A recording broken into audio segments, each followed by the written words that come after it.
Away. Alrighty. Welcome everyone to another session of the Black Aurora. Uh, unlike last week, unlike the previous sessions, we are not picking up with our primary team. We've done this once before. We had a subplot of, a couple months ago now, where we saw the world through another lens, another perspective of a couple of familiar faces and a couple of new ones. This one is a little bit different today.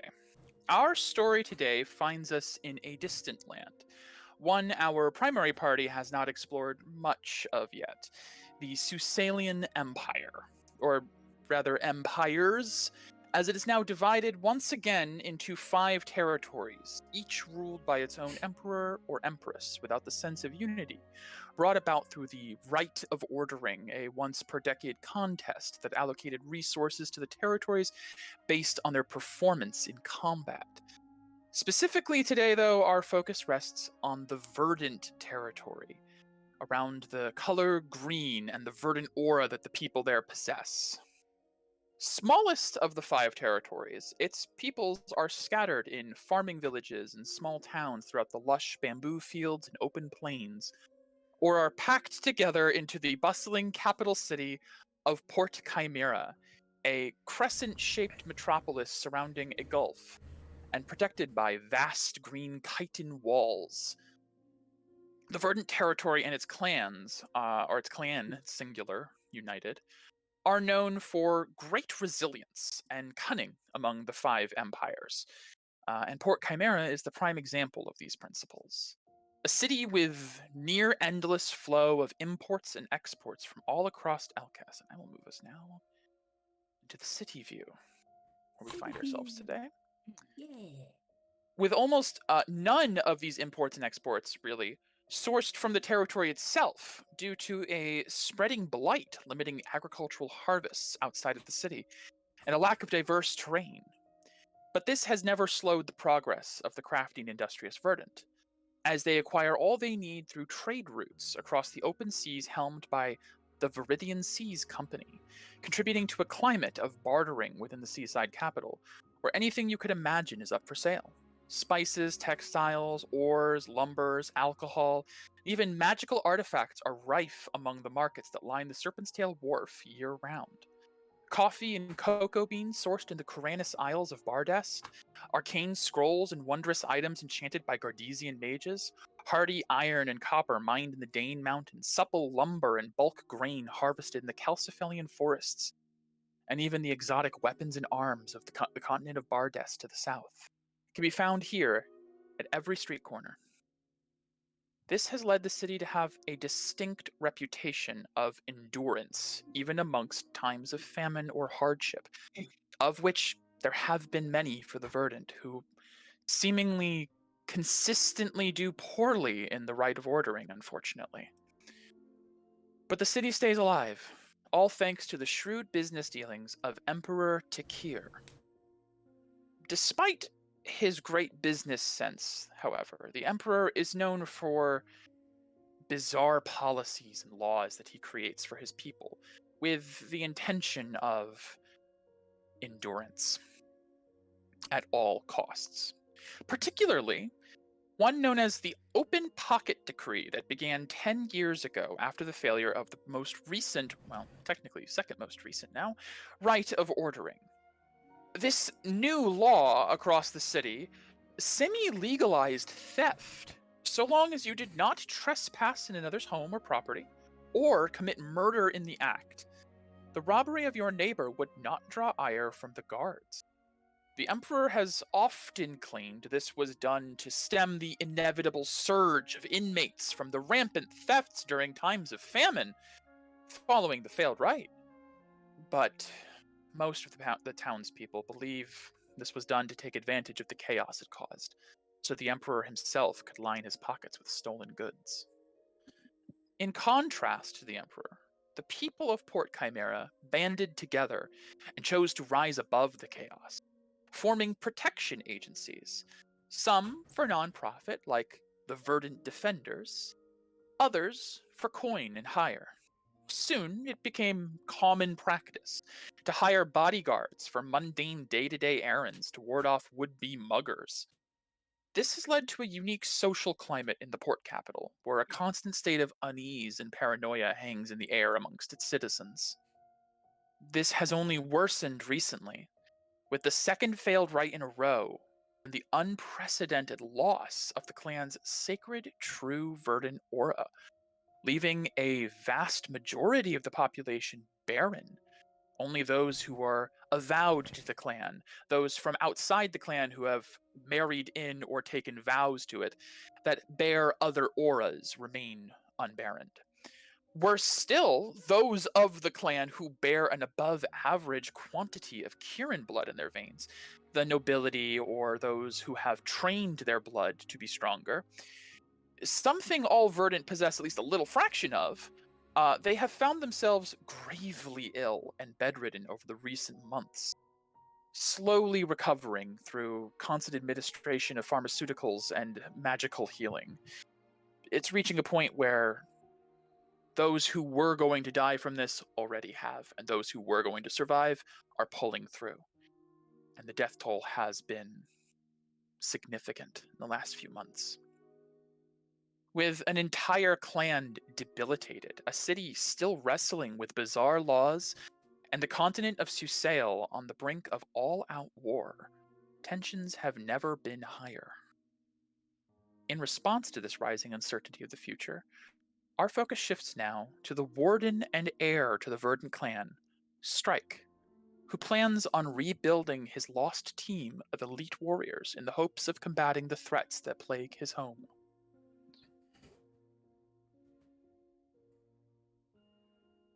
Strike, the dark-feathered, crow-beaked Kenku paladin, is walking along the shoreline of Port Chimera, performing his evening rounds in his off time. He is not adorned in his typical plate mail, but a light tunic and half cloak of a deep green hue. At his side is the segmented longsword he's known for, sheathed in his belt. His left hand casually rests upon its pommel, his right obscured by the verdant cloak. He passes by various market stalls in the evening dusk, some closing up shop for the night, and others. Sorry, did I see something? You good? Thought I saw. I wasn't sure if there was a signal to me. Apologies. Understood. Some closing up shop, while others are just starting for the evening. The never-ending markets of Serpentale Wharf. In the distance, there's a lighthouse light that can be seen, signaling to the ships coming and going from the bustling port. Strike pauses for a moment, enjoying the cool breeze through his feathers and the rhythmic sound of waves on the shore. Closing his eyes, he takes in a deep breath of the salted air, savoring a single moment of peace after so much loss and pain in recent months. His moment of silence is broken, though, by the sound of a cry down the shore, a distant call for help somewhere ahead.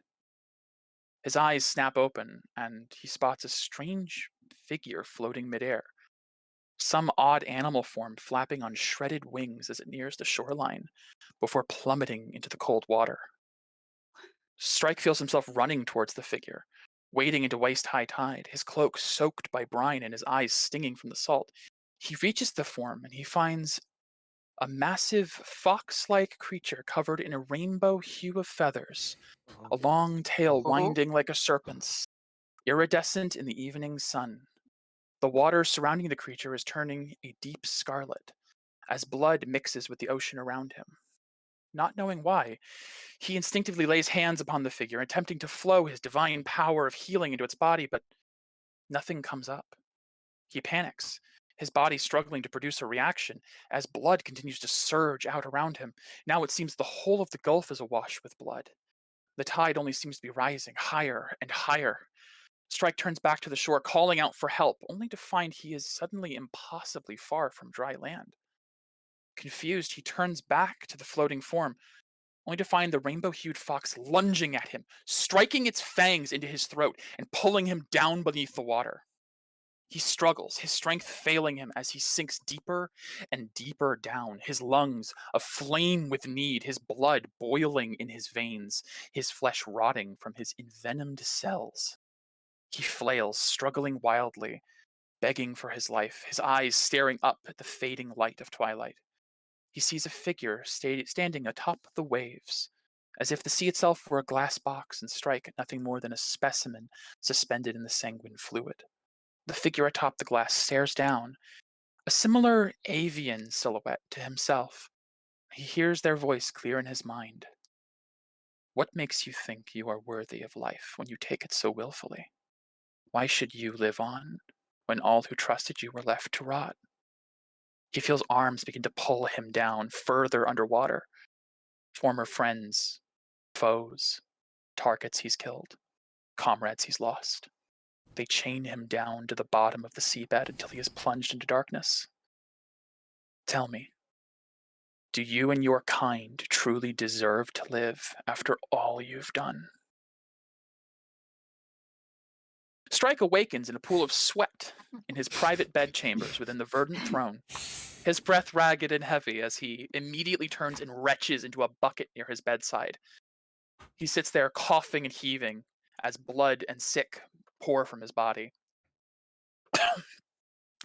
Again, every damn night with this. When will it cease?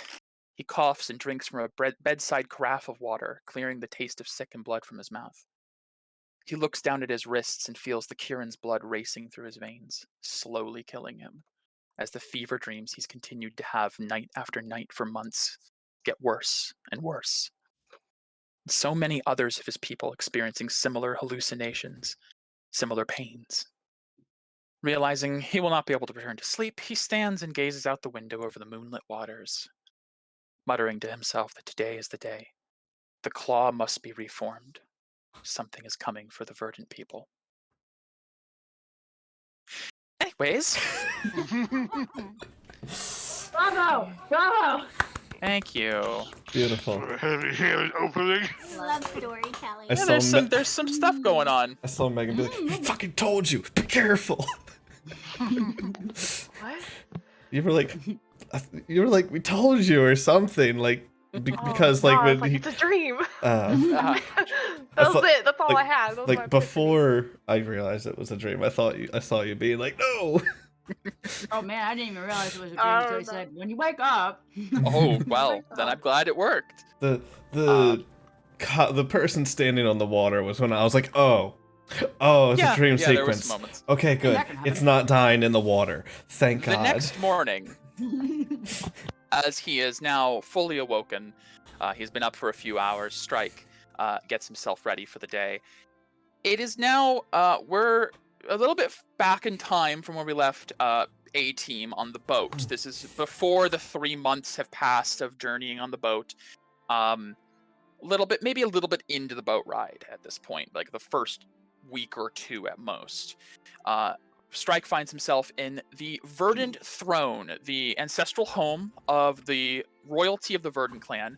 If you gaze at the bottom right of the map, it's on one of the crescent points that make up the two ends of the city. It's a bit elevated off the water. The city from this angle kind of curves down, and the other point is at the water level where the docks are. So the city has like a kind of gradual curve up to the point where this is the highest point in the entire city. And looking out his window, he sees the entire vast display of the metropolis before him.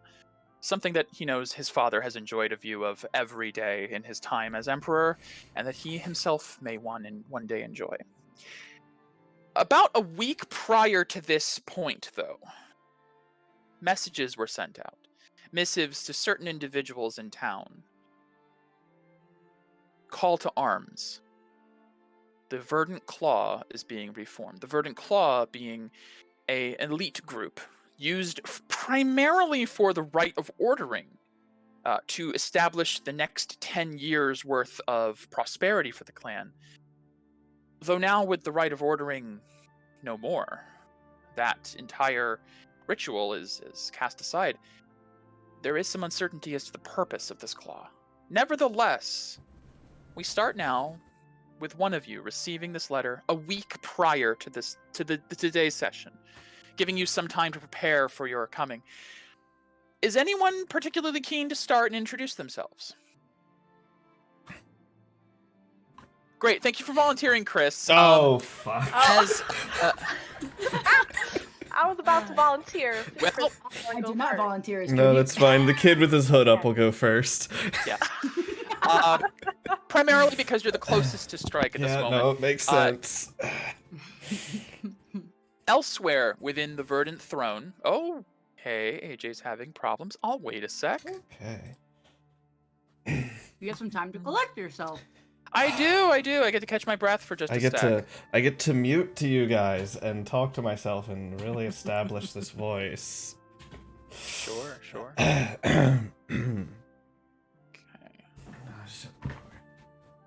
Hope AJ's okay. Their internet's not down. All right. All right. He's practicing his voice. No. Yes, you are. I already know my voice. You can't hide it from me. I am glad. I am happy that you have finally brought me here, brother. Yeah, something like that. I can hear you in stream. Don't. Something like that. Man, this Charleston chew is really good. Oh wait. I never had Screen in the one. middle. I've never had one. I've only ever seen them. I'm very curious. Oh wait, can I see it? Can I see one like the? Oh, the I already ate cut it out? all. Oh yeah. Must be good. They have like What Is it the Charleston cream in the chew? middle? white nougat stuff. Yeah, white cream. Yeah. Yes, and it's like AJ kind of hasn't even, like, chewy. messaged. I'm Yeah. wondering if he just lost internet completely. Possibly. Yep, internet down. He just texted me. Where Dang. is she? All right, I have Who? BRB up. Burp. Yep. Technical difficulties. Okay, he's texting. So.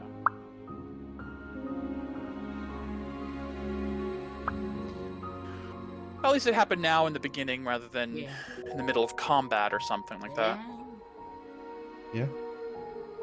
This was a first for me, doing an exposition where none of the players are actually present for what's happening.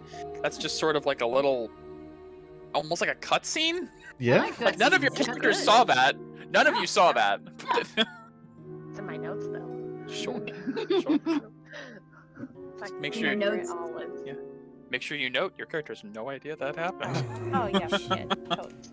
No knowledge of this. Oh wait, I I'll see just- AJ's back on roll 20. Okay, that's a good sign. I'm gonna look at my character again because it's gonna be It's gonna be really fine. hard. No, it's gonna be fine. It's gonna be totally fine. I'm not used to playing a barbarian. I will say, Barbarian is Come the easiest class. You rage, Right. you hit things. Yes. You rage, you hit things. Now you Great. chose a slightly more complicated Barbarian, but still. Hey AJ, you good now? Internet good? Some pop. Something like The that. router likes to pop in and out. Okay, yeah, it happens. It happens. It happens here sometimes. I'm just glad it Apparently- happened now rather than in combat. Yeah. Apparently Matt says we need like a booster. I don't know anything about that. I won't comment. Chris. I doubt. All right. That's a Christmas gift. I The think. doubts. Probably a different Where's router X the doubt? because the router is probably Okay. just garbage. Are we back? Yes, we are back. Are we good? We're back. Okay, great, great, Unfortunately. great. Okay, sorry about that. Little internet issue there. We are back. So you've had your moment to practice your voice, Chris. Where would in the early morning of a single day? Why is my music stopped? Where would we find your character? Oh, who I have Shredder, not named yet. I would be up early, crack of dawn, diligently training or something of the like. Okay. Something Okay.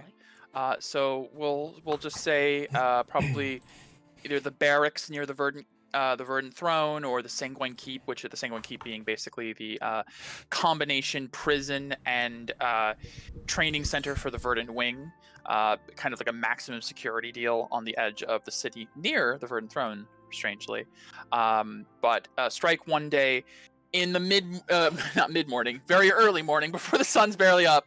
Strike's probably also a very early riser. He's a leader of a team. He's the warden. He's got responsibilities. He finds you diligently training one day, and he offers to join in and help you train, which is probably unusual. He doesn't usually take the time out of his day to help you, even though you are his little brother. He typically has too much going on. And so as you guys spend a morning sparring with each other, Strike, in the middle of combat, begins to... Here's AJ. Oh, there's AJ. I'm gonna... Oh, okay. And he's back. All good? It's gonna be one of these days, isn't it? Very temperamental right now. I can tell. We'll figure it out. Okay. Strike, Mid-combat.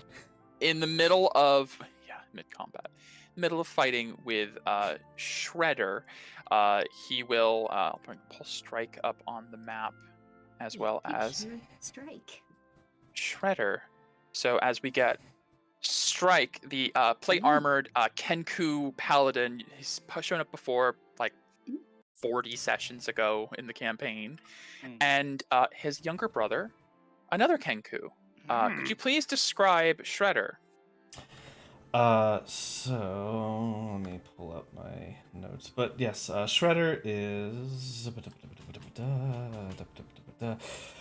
so Shredder is about a 5'7" tall Kenku, similar, not the full plate that his brother wears, but still a well armored with a glowing sword in one hand and a green shield within the other.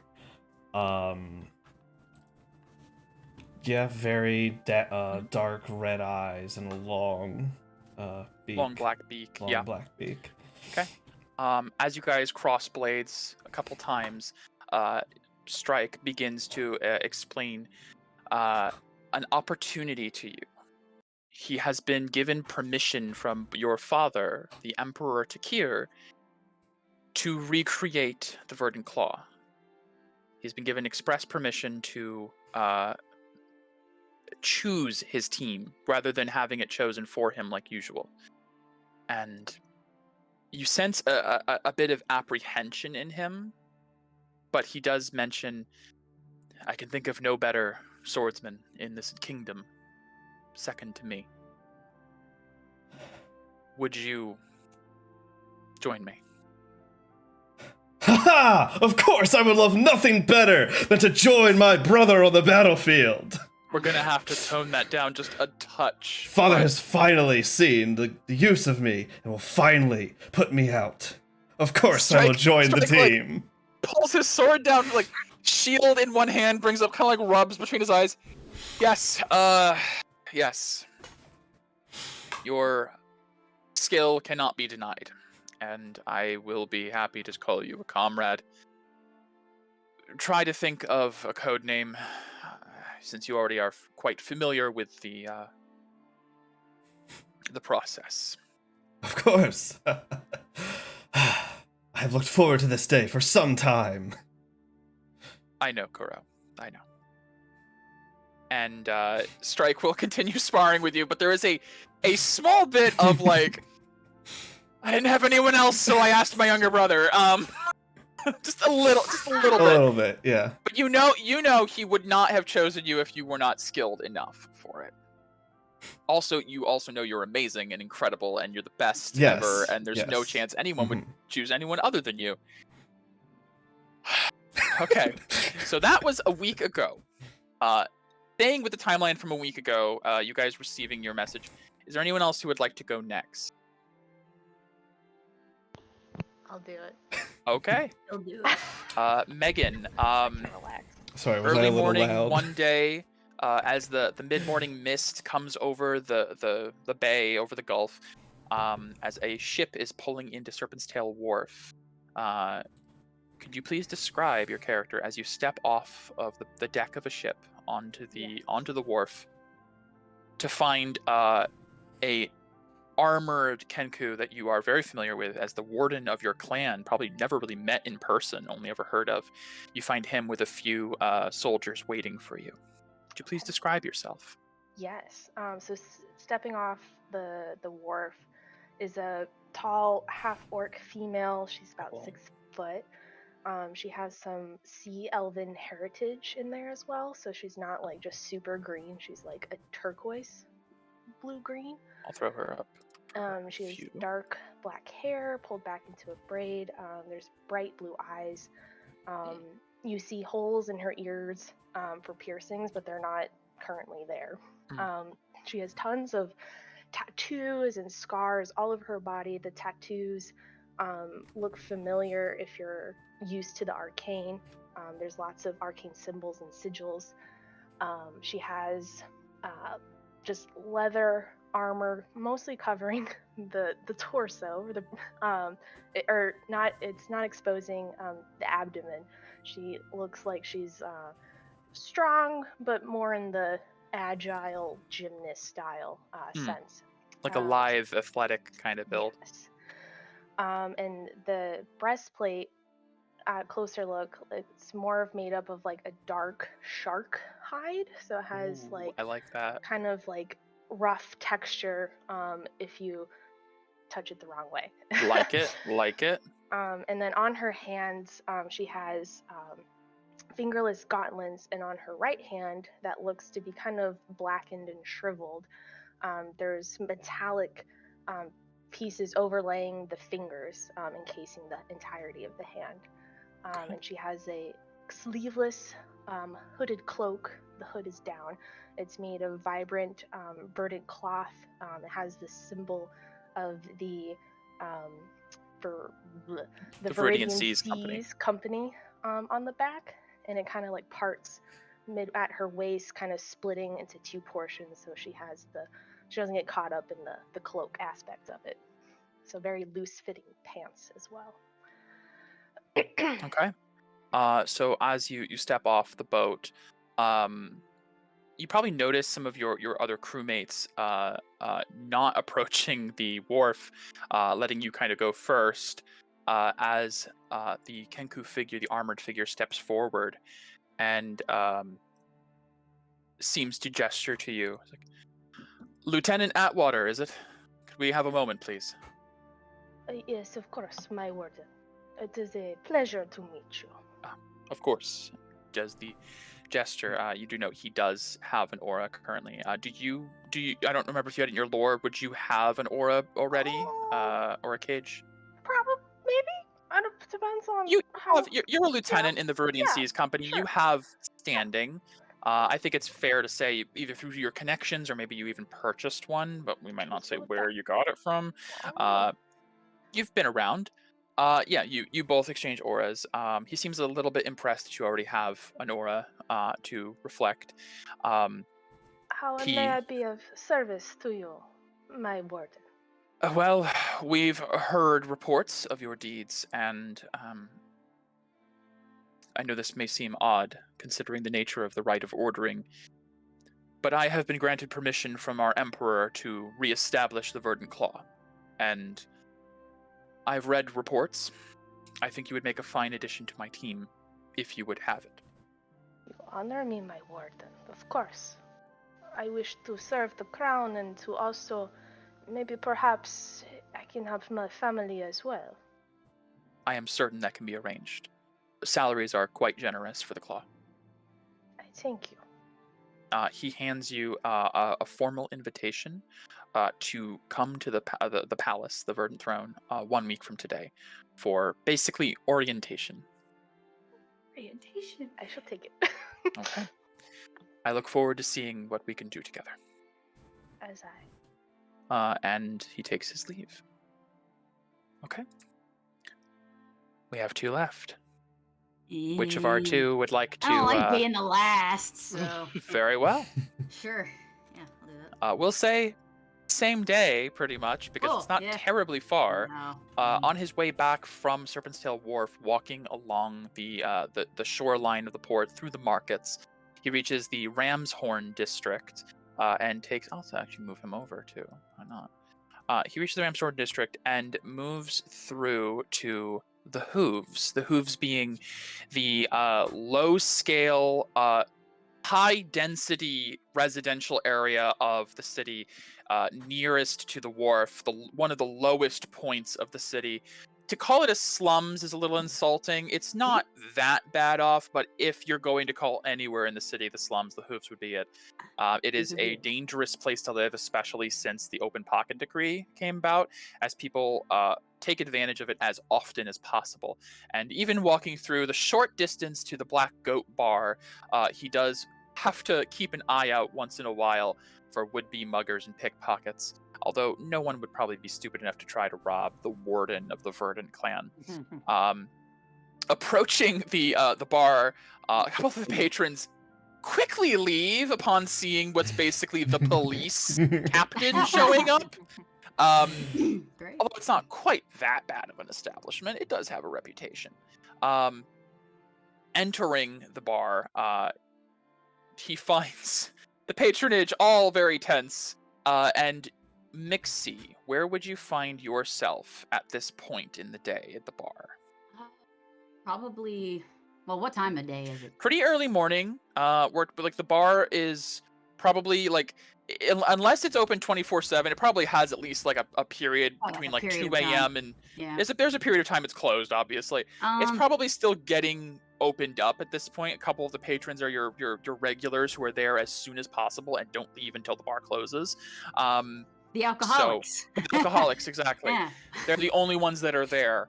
But it's very, very early morning at the Black Goat. She's probably giving breakfasts or some forms of meals, getting them ready and from the back and bringing them out. Sure. Strike would probably not even look at you and approach the front counter, the bar where the large I want to say, I believe it's your Urtguth would be Urtguth. Urtguth would be the one at the bar, and as he approaches, Urtguth kind of getting getting the bottles out and cleaning down the counter and getting some things prepped for the day. Kind of is under the counter, looks up, goes, "Shit!" Warden, what can I do you for? And Strike kind of looks around at the bar. I was told there is an individual here by the name of Mixie McKinnon. May I speak with her, please?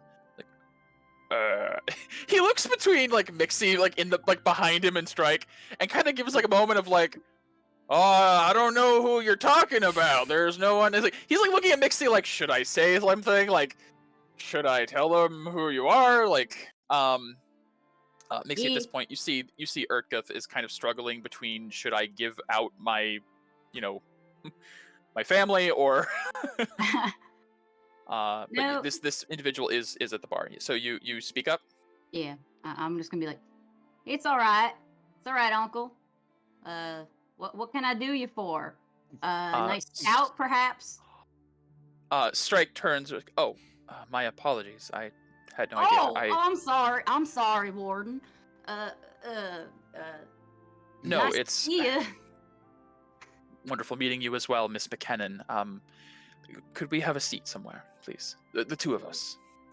Sure. Go inside a bar. Let's. Certainly. Come on. He gestures to his the guards with him, and they all just kind of step out of the tavern. He is still in full plate mail. He walks over to the bar. He doesn't sit at a stool because he looks at it in his plate armor and he's like, I don't want to break this. He just stands at the bar, and he gets us go in the comfortable bag if you want. wherever works for you.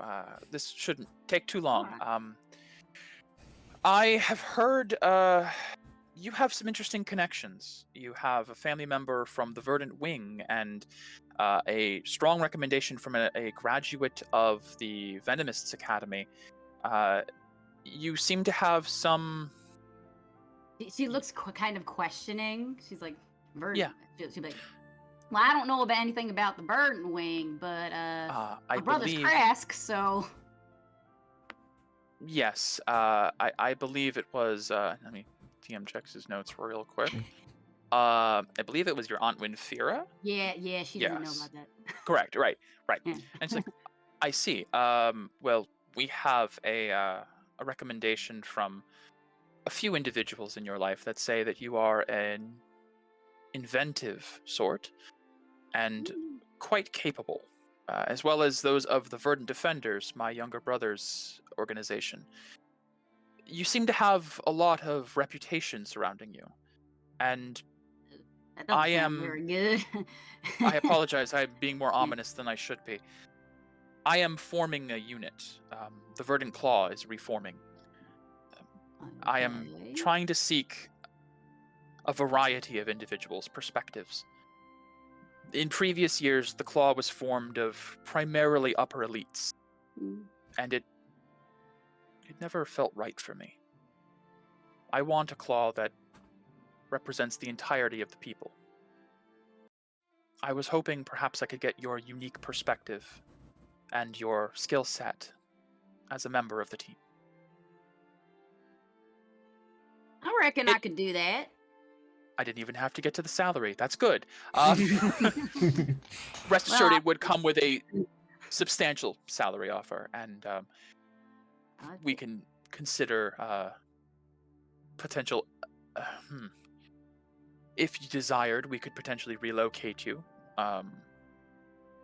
You do sense a slight bit of like, clearly this person would want to get out of here from No. him, but I don't know and what you mean, but you hear like Guts go, yeah, right, from behind the counter.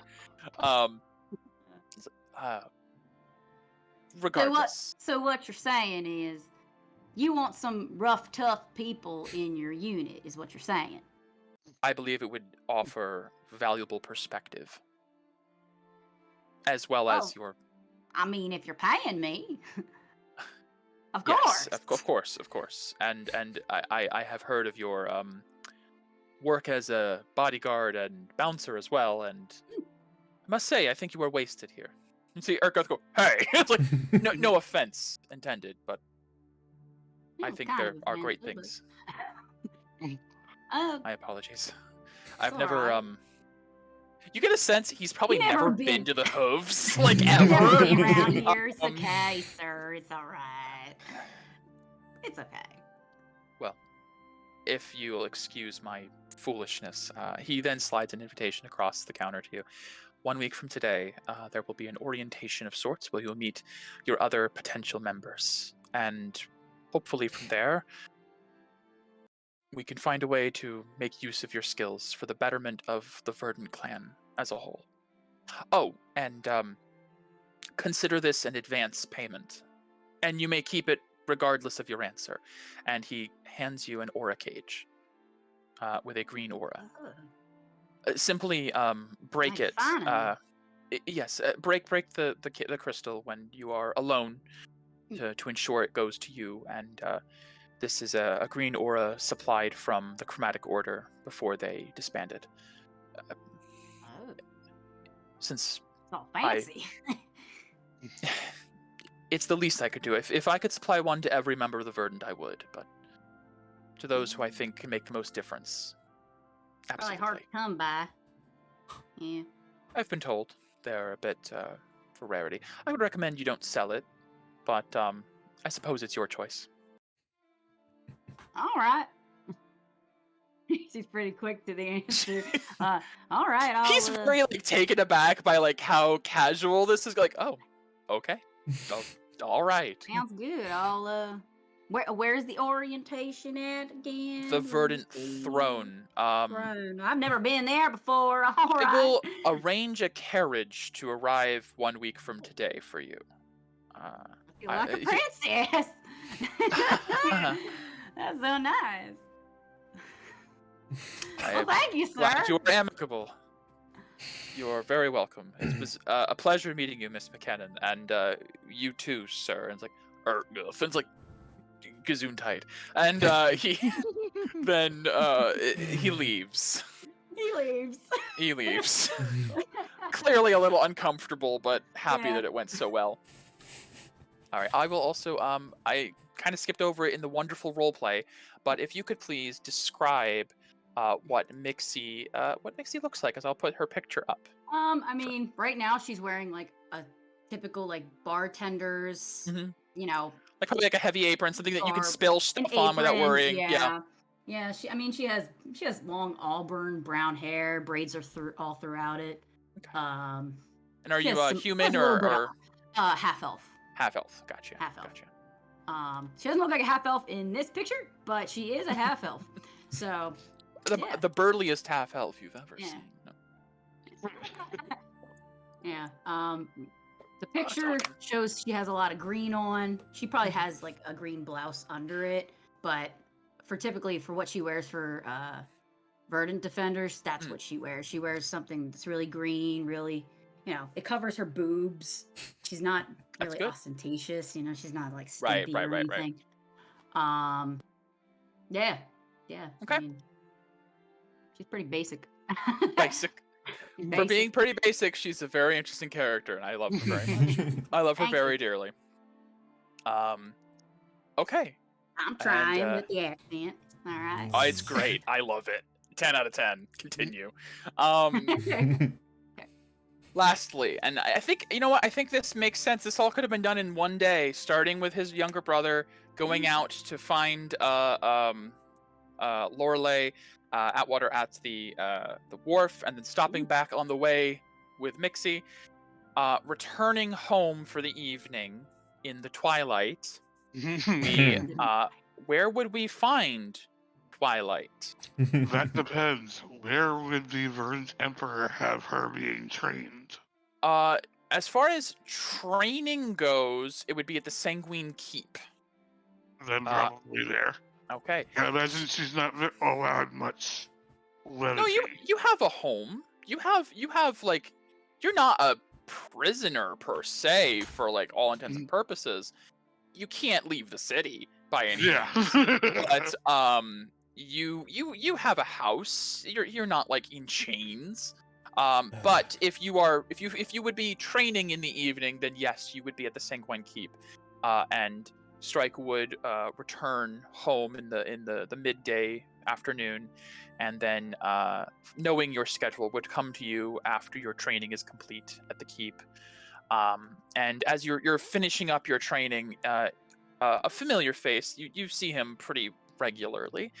Your childhood friend Strike walks in. And as he walks in, he's no longer in his plate mail. He's kind of in his evening clothes, just like a loose, open green tunic with a lot of the black feathers kind of showing. He dresses very lightly when he's not ready for battle. If anyone hasn't already picked up, green's the color here. Green's the color. But Twilight, would you please do me the honor of describing yourself and your circumstances at this time, what you are doing as you meet with Strike? Sure. Twilight is a fairly, I'd say, she's not tall or short. She's very like regular, 5'6". Sure, average height. She doesn't sport any sort of armor. In fact, she's wearing nothing but like cloth types of things. She wears a short green cloak that doesn't quite cover her entire body, but like goes to maybe a little past her midriff. And underneath, she wears a dark violet dress that also has some black accents. She has very long, dark teal hair that goes to a little bit past her rear. Okay, that's very long. Her bangs cover her right eye, as she has violet eyes. Violet eyes. And she doesn't seem to really, let's say, have a lot of expression on her face. Like, she seems very almost passive, emotionless. Yeah, very passive. Yeah. passive. Gotcha. As she was just finishing up her training. Okay. As Strike finds you, finishing up your training, he approaches casually. He's like, how'd it go today? Any improvements I can report back to Father, or? Unfortunately, as I am now, I'm not sure how much more I can actually improve. Well, it's a good thing I came today then. I think I have the solution. What would you say to a change of pace and a change of location and scenery, and potentially getting out of the city for once? Listening. Father has finally, after months, approved my request to remake the Verdant Claw, and he has even allowed me to choose my team. I would like you to be a part of it if you are willing. I think it will provide you new opportunities and new perspective, and a good excuse to get away for a bit. You honestly believe he would let me do that? I believe his exact words were, "Choose whoever you'd like."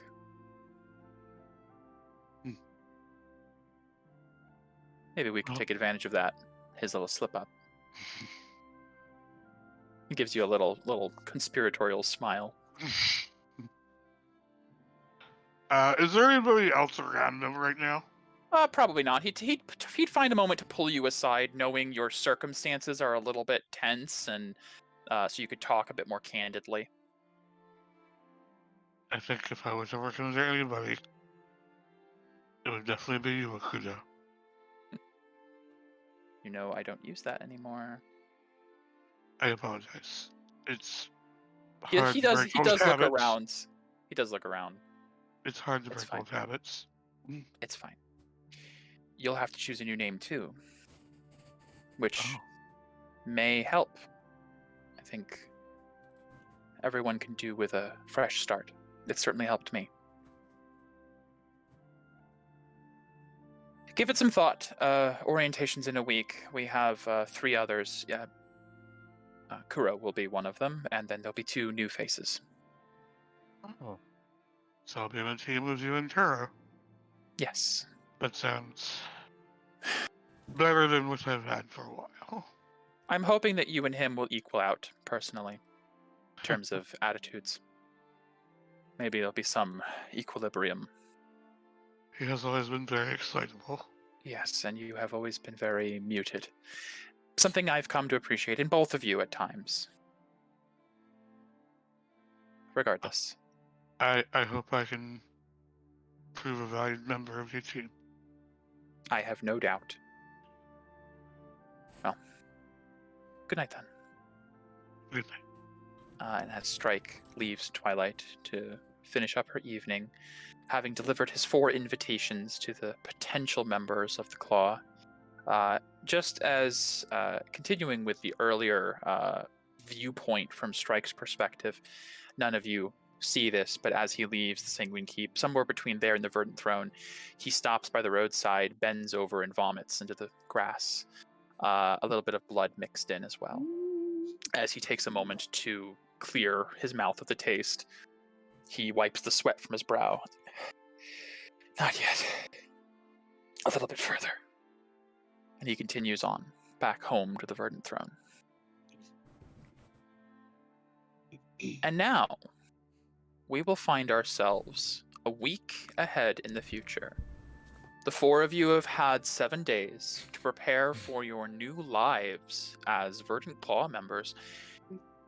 It hasn't been explained very clearly what your duties would be, but it's almost a certainty it will take up a majority of your time. So if any of you needed to put in notices or put in leaves of absence, this would be the time to do so, to let your family and friends know you'll be occupied pretty heavily from now on. He offered Mixie relocation, but did not specify you would be forced to relocate, so you may be able to go home in the evenings. But you probably won't be working the bar very much in the coming days or weeks or months or however long this unit lasts. Hope you can Years, get her potentially. done, Uncle. Get her done. So I will move your tokens to the Verdant Throne and change the music up a teensy bit. Megan's reactions are the best. They really are. Just listening to the engaging stories being told. Yeah. We're gonna make it even better. Woo! It's not my fault y'all make really engaging things. That's fair, honestly. Yeah, that's all y'all fault. Oh, y'all. Yeah, I'm cheating my inner Mixie. I love Mixie so much. She's my Mixie's favorite. great. I'm done. Mixie's- Must protect. Thank you kindly.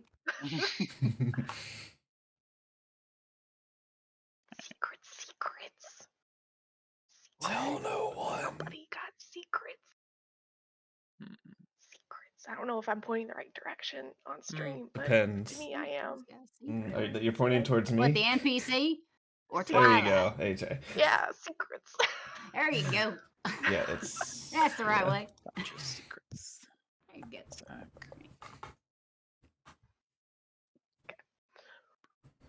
I believe this is the right Where's the music. Verdent clan? Everybody has secrets. The Verdent clan is definitely the one that has a lot of secrets and stuff going on. I have no Yeah. secrets. I don't. I work in a damn bar.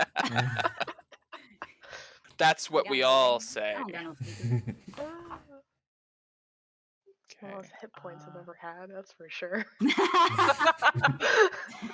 This is not how yes. 5 hit points. That moment when you, as the DM, forget to load a specific audio track into roll 20 when you That's had like fine. 3 weeks. Oh, So That's okay. I was I'll making just my continue character with the same music for now, 10 minutes because forward. I don't have the one I thought I had loaded. Like a fool. It's So we're fine. just sticking with the same background. Early morning, 7 days later, you all, those of you who do not live already within the vicinity of the Verdant Throne, Lorelei and Mitzi specifically, have a carriage come to pick you up in the early morning mist. Mornings in Port Chimera are always foggy. Almost every morning year round has a layer of fog over the edge, because the entire city is basically on a beach, like a really long curved beach. The sea fog rolls in every morning, and a not like royal carriage, but not a bad one either. Like it is a boxed carriage, like the kind that is enclosed where you have a door open, little steps come out, and a personal driver comes to pick up the two of you. The first one who enters would be Lorelei, probably from the wharf, and then on the way back, it would start. Lorelei, we'll even roleplay this out a little bit. Lorelei, as the carriage picks you up from the docks, a couple of your fellow sailors probably there to see you off as you're off to perform the greatest duty of the clan, to be a member of the Claw, the elite force. There's probably been a going away party of sorts. A little bit. And you are on your way back through the city. It stops by the Ramshorn district, which isn't in itself, a bad district, but half of it is the Hooves. Which I don't know Lorelei's opinion on the Hooves, but you might feel a little bit confused as it diverts intentionally into the rougher part of town instead of just continuing up along the shoreline, and swings by the Black Goat Bar, which is the roughest bar in town potentially. The attendant steps out and goes up to the tavern entrance and knocks, and you hear like Urkuth go, "It's a fucking bar, you don't gotta knock, just come in." It's okay. I'll go to the door. I got my stuff packed and everything. I'm ready for You've it. got bags and everything. I do. They will take your bags, and they will walk you over to the carriage and open the door. And Lorelei, you do see Miss Mixie stepping into the carriage with you. Man, am I living in high cotton? This is nice. It's I a go up. pleasure. Sit And down. your name is? Mixie Buchanan. Nice to meet you. Is Are it you one of the Verdant people too? I mean, aren't we all?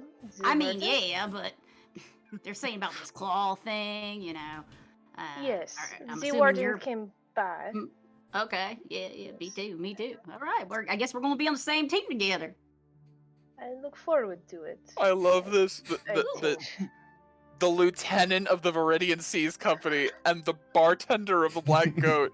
She's like, "Yes, I saw the warden. Oh yeah, me too. He came by. Yes, like, really? For you. For you. Like that moment between like, oh, prestige is sort of washing off of this a moment. You said you came from the wharf, huh? Yes, I am Lieutenant Atwater of the Verdent Seas Company. Would I know of this lady? Her I'm not- specifically, I would say you need to give me a. If I've at least heard of the name before. I'll be famous. Oh gosh, let me look up stats real quick to figure out what would make sense for this. Bartenders don't knowledge local. I wish there was a Yeah. streetwise. That would be so good for this, but Yeah. You could make it a history, but just use wisdom instead of. yeah, yeah, you could. We could do. Straight I'll wisdom give you either a check? wisdom check or an intelligence check, either one. Well, okay. We know it's See, not it. Barbarian. All right. Oh. Oh, 18. All right. Okay, I Get it. might know this person. I mean, get it. she is not a celebrity by any means, but you know of the Viridian Seas. You know they are like the premier trading company. They handle like I'd say 80% of the major exports and imports of the city. And to be a lieutenant at water means she's been there for a while and has like experience. With an 18, I'll say there's a chance maybe you've even met. I don't know if she's come might to the have Black. I heard don't know it. if she would ever go to the Black Goat, but No. perhaps maybe you've seen her getting off of a boat at the wharf. Like you kind of have like some Oh, idea that's of who true. this is. Yeah. That's an amazing role. Yeah, it's decent. Legit. All right. I think I heard about you. Hmm. My brother works at the wharf. Your That is brother? true. Yeah. And Sindre. I mean, he's a boat hand and he does the fishing sometimes. So I don't know if you knew him, but Before you do a He check, works really Lorelei, hard. there's very little No. chance you'd know him. yeah. I don't know most of the boat hands' names, but I do appreciate what they do. Yeah. So there's You get good fish. that's good company, I guess. Hmm. This is most unusual, but it is fine. So, what's your specialties? I am very adept at the arcane arts. I Okay. tinker from time to time. Oh. I provided security for my captain. So, it is something that maybe you, with your muscles, do. I just do it probably better. Oh. Seems like respectable work. She doesn't even. So she doesn't even Will acknowledge. not be taunted. Yeah, no, she's not really a It time. just goes right over her head. Yeah, pretty much. I love that. And you work at the bar? Oh yeah, yeah. I've been there very long time. Very long time. I bartend, give food out to people, beat their faces in sometimes when it gets too rowdy, but I can't imagine what's going through Lorelei's head right now. Like, is this a practical joke or? It is not my place to question the warden, but I am thinking about it. But at the very How would least, you do maybe you can that? provide. I Don't worry. love these two in the carriage is the best. It is fine, dear. Don't you worry. all I'm right. sure it will all be explained in due time.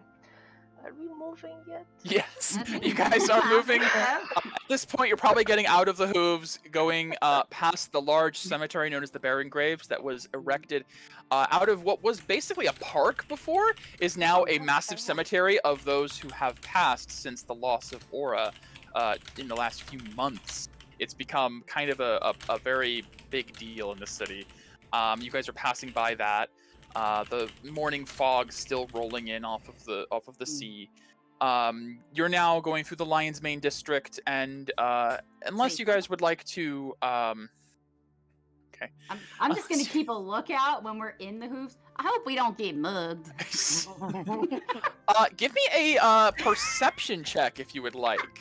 Actually, as you say that, Sure. 13. Kind of rough around here. Give a Um, look around as well. You will give me a perception. Okay. 11. 11. Right. Yeah, but you kind of like pull the curtain aside out of the window and like look out.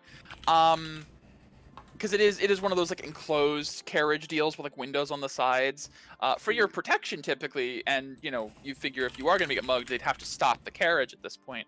I think you both would also know that this kind of carriage is used now again, criminals be criminals. They'll do crime without the open pocket decree anyways. If they want to steal, they'll steal.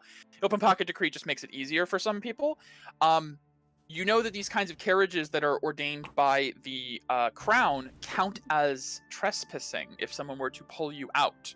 The guards would get involved if they tried to attack you while you're in the carriage. That's part of the reason these are used, and that part of the law is you can't, break and enter to rob.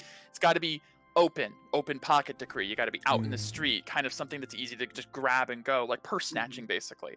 But anything that's involved like breaking into something or murdering someone, still not allowed. Guards will get involved. And you guys do note, I'll say on a 13 perception Mixie, I don't know if Lorelai's just floored from the interaction, but Mixie, you do actually notice with a little bit of a keen eye, there are guards kind of out of the periphery of the window. You guys are not being escorted alone. There are like on horseback guards following behind. Are they Verdent Defender-esque? No, they are not part of the Verdent Defenders. They seem to be a bit more nondescript. You're not sure what. Actually, no, you wouldn't know. You wouldn't really know what they're from. Probably something from the from the crown. But you do have guards. All right.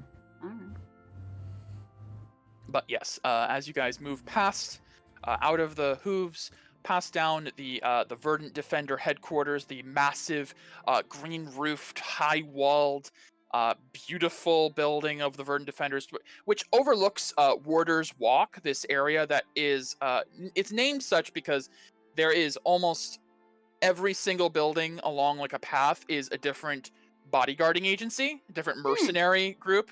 And typically it's known as the Warder's Walk because people would come in from the city gate and then be directed through this specific street before reaching like the Ramshorn district, which is like the harder, more dangerous area. And people would be solicited by every single business along the road asking if they have protection. And there's battling prices between them. Some days you can get a bodyguard for like 5 copper if they're really in need. And you'll just end up getting some scrawny guy with like a sword. But if you pay higher, you tend to get somebody like a bit more in his right mind. The riffraff. The riffraff, yes. You don't get the riffraff. Passing through the Memorial Square, you do see there is a large statue of some nondescript figure that has been eroded from time, from the ancient days of the Verdant clan, remembering the Great War of the 5 clans and the losses of the people from way long ago, back in the days of Arcus. Yeah, unless you guys have anything else, though, the carriage would quickly make its way through the Lion's Mane district, which has a majority of the residential and some of the more medium range. Like there's some inns, some taverns, a couple of shops. You find the Chronicler's Guild House, where as good you as can, our bar. the Bitter Bite Tavern. Yeah, there is another bar well known in town for having very strong drinks, but higher clientele, higher scale clientele. Until eventually you reach. Yes, by all means. May I do some roleplay? Please, by all means, take your time. So, Miss McKinnon, what is your purpose for answering the warden's call? Well.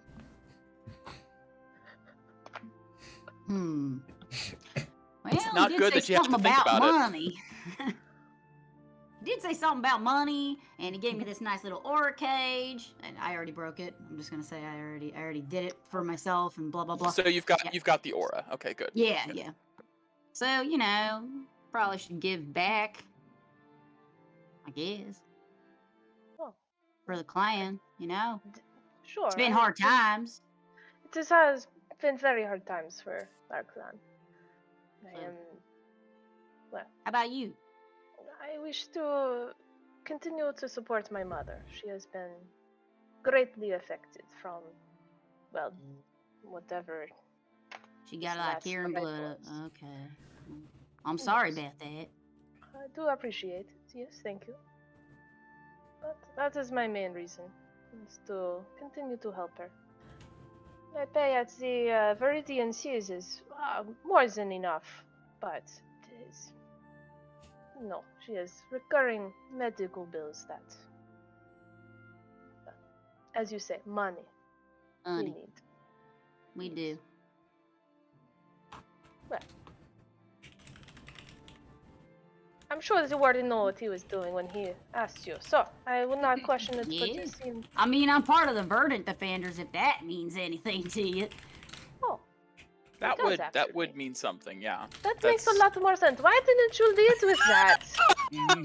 I mean, fair. it's just a side job, really. It is, so the bar is your main job, but the Verdant Defenders is your technically, side job? the Verdent Defenders is my full time, but I'd rather it not be. I'd rather be at the bartender full time, but that just can't happen because of money. So, you know, flip flop it. Part time at the bar, full time with Verdant Defender. It is very It works. curious. Okay, sure. Whatever you want. Purpose is not the same drive as mine, but that is no matter. It is fine. I'm sure we will be great companions in the club. I think we'll work good together. Yeah, be good. Be fine. This is good. I wonder what the other ones are about. Me So- too, at this point. I fight with my fists. You fight with your arcane magic or whatever. No, I fight with my fists as well. Oh, That's you said actually true. arcane. Oh. Okay. Oh. Yes. That's it actually is- Maybe we true, could duke yeah. it out once. Oh, I would love to. That sounds nice. Possible sidebar for combat in the middle of the street. Okay. I'm good. That's I'm good fine. too. Okay. Well, meanwhile, I'll say, as Meanwhile. these two are learning about their potential, new comrade from very different castes of society, but maybe some more similarities than they're aware of. Meanwhile, at the Verdant throne, Strike is getting himself in his best warden armor. What are so, Chris? What kind of welcome are you thinking exactly? Oh no. So, I want to have the help around here help to Yes, plenty. prepare, a fine feast for everyone. Fine. I'm gonna like that. Oh yeah. Roll out the green carpet, if you will. Okay. As you're in the middle of the early morning, midday-ish, getting this welcome ready. At one point in the process, Strike does come out and is like, "What the hell is?" He pulls a servant aside. Please don't tell me Father arranged some sort of political Yes? gathering on the. Oh, AJ, you okay? Hey, Matt said. Oh, external. Gotcha. Please mute. Please mute. AJ, please mute. I have. Server muted him for the moment. Okay. In the future, please mute. All good. Anyways, he pulls a servant and says, "Please tell me that my father, the Emperor, has not arranged some political party today. I specifically think, oh no, Master Strike, this was your brother's doing." I was like, could you please take me to him? I'm like, of course. This was with your explicit permission, of course. That is yet to be seen. And so Strike will come up in the middle of this as you're doing this to his brother. Like, Dare I ask what this is? What do you mean? We have new people coming. We must welcome them. We must have a delicious meal for them and ready our new members. You know, I appreciate the initiative, but I have heard some of them are from down below. They do not know what it's like up here. We should show them what is high society. Good time and wonderful meal. You know, that's not wrong, I suppose. I guess he's like, you see, like he pulls out like a small brass device. It looks like a small clock, like a small watch sort of thing. Clicks it. I suppose I could push back some of our appointments for the day. Very well. I suppose this will be fine since it's already kind of done. It would be a shame to put all the effort to waste, I suppose. You see, Strike is looking a little bit disheveled today. Even in his like better armor, he's not as put together as you usually see your older brother. It's Is something wrong, brother? No, of course not. This is a wonderful day, a day of renewal for our clan and new opportunities. A feast would be good, yes, but just make sure to let Father know he's going to want to take part in it. He always takes part in the feasts. Of course. I shall speak to him at... I'll get the help to do it. Very well. Just make sure he's aware. And Strike would go off to so Twilight, where would you be at this time in the morning? Are you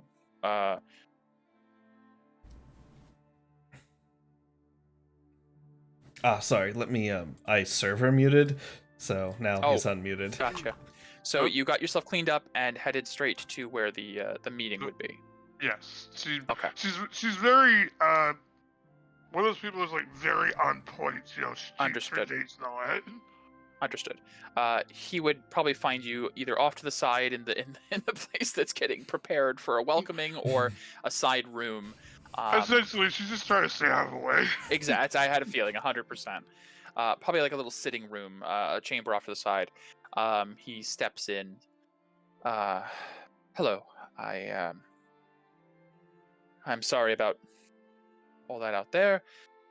Kuro seems to have taken it upon himself to prepare a welcoming party for our new members of the Claw, which I suppose I probably should have thought of, but I was a bit busy. Are you going to be okay with all the people and attention? I used to go to parties like that before. I shall be fine. Okay. Can I get you anything before? No. But I'd like to ask, will you be fine? I will be quite all right. I am the warden of the Verdent clan. I can handle a party. But I do admit, I am a little apprehensive about...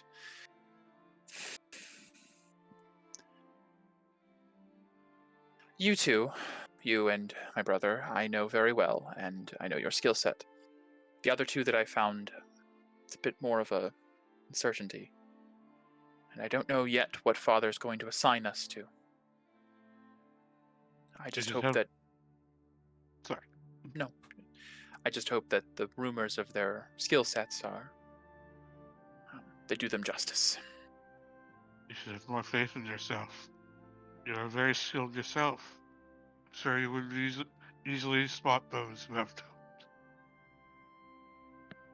Yes. You see, like, as you say that, he, like, fully stares in, like, to the middle distance. And just goes, like, a little bit blank. Yes. Can she do an insight on that? Sure, you absolutely can. Insights.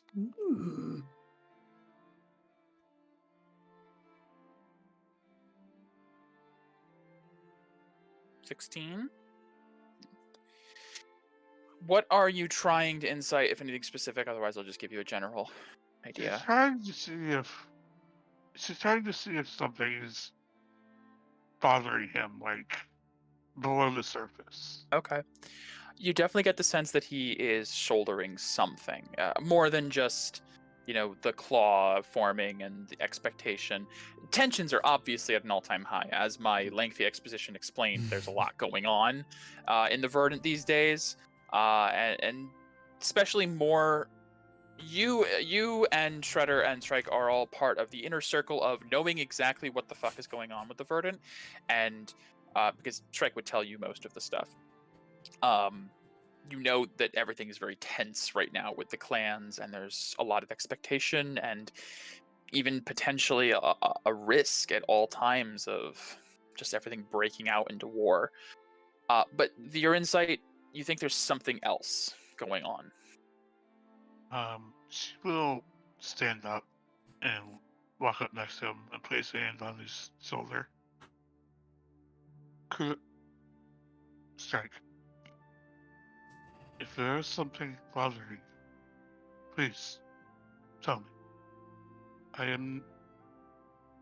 We have been friends since we were children, and I am now your teammate.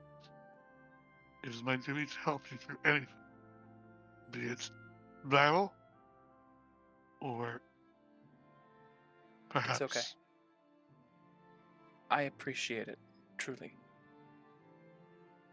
But I'm all right. It's just a lot of pressure building up. I'm sure after today, once we've all met and we're comfortable with each other, my disposition will improve. If you say so. I will be here if you need me. Thank you. Well, I better go and make sure that he doesn't start bringing out the circus. Your brother does have a tendency to go a bit overboard. His personality is overboard. It's everything he knows, everything he does, everything he eats, breathes, and sleeps. But damn if he's a good fighter. Is it alright if Midnight is here as well? I don't genuinely feel comfortable without her. Perfectly fine, but try to keep understanding of others' expectations. Don't throw a bat in their face if you can't help it. No, Midnight will stay among the ceiling. Very well. Be aware if Midnight sends you any warning signals. There will probably be a number of the Verdant Wing invisible in the vicinity. It's very likely that that'll be what it's alerting you to. I have no doubt. So just so you know, AJ, for keeping in mind what your familiar is going to be doing at 24/7.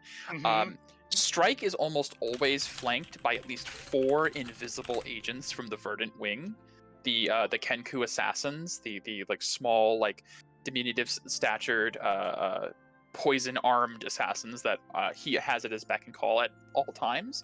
So because of the nature of familiars, even though yours does have its like echolocation ability to kind of detect like things that are invisible, it doesn't have the intelligence to convey like the difference between things that are invisible. So you always have like an alert of detecting 4 invisible things like at all times around you. So you kind of have to use your own insight as to when there's another like 5th invisible thing that might be an enemy. There's more than that 4th. There's a 5th that's gonna be like, what's that? So just so you know, because I am keeping that in mind, that you have this like constant sensory thing going on. She's a little paranoid. Understandably, you've been through a lot. I'm not elaborating on that. You'll have to just figure that one out yourselves, Megan. But anyways, as you guys do your morning preparations for this upcoming orientation, if there's nothing else, and if there is, let me know. The carriage moves through the city. Sorry, was there? Oh, I was just gonna make a side comment in Dragon's Fang District. By all means. If I don't know if my brother's his business, I don't know if it's like on the actual road or it's a side road.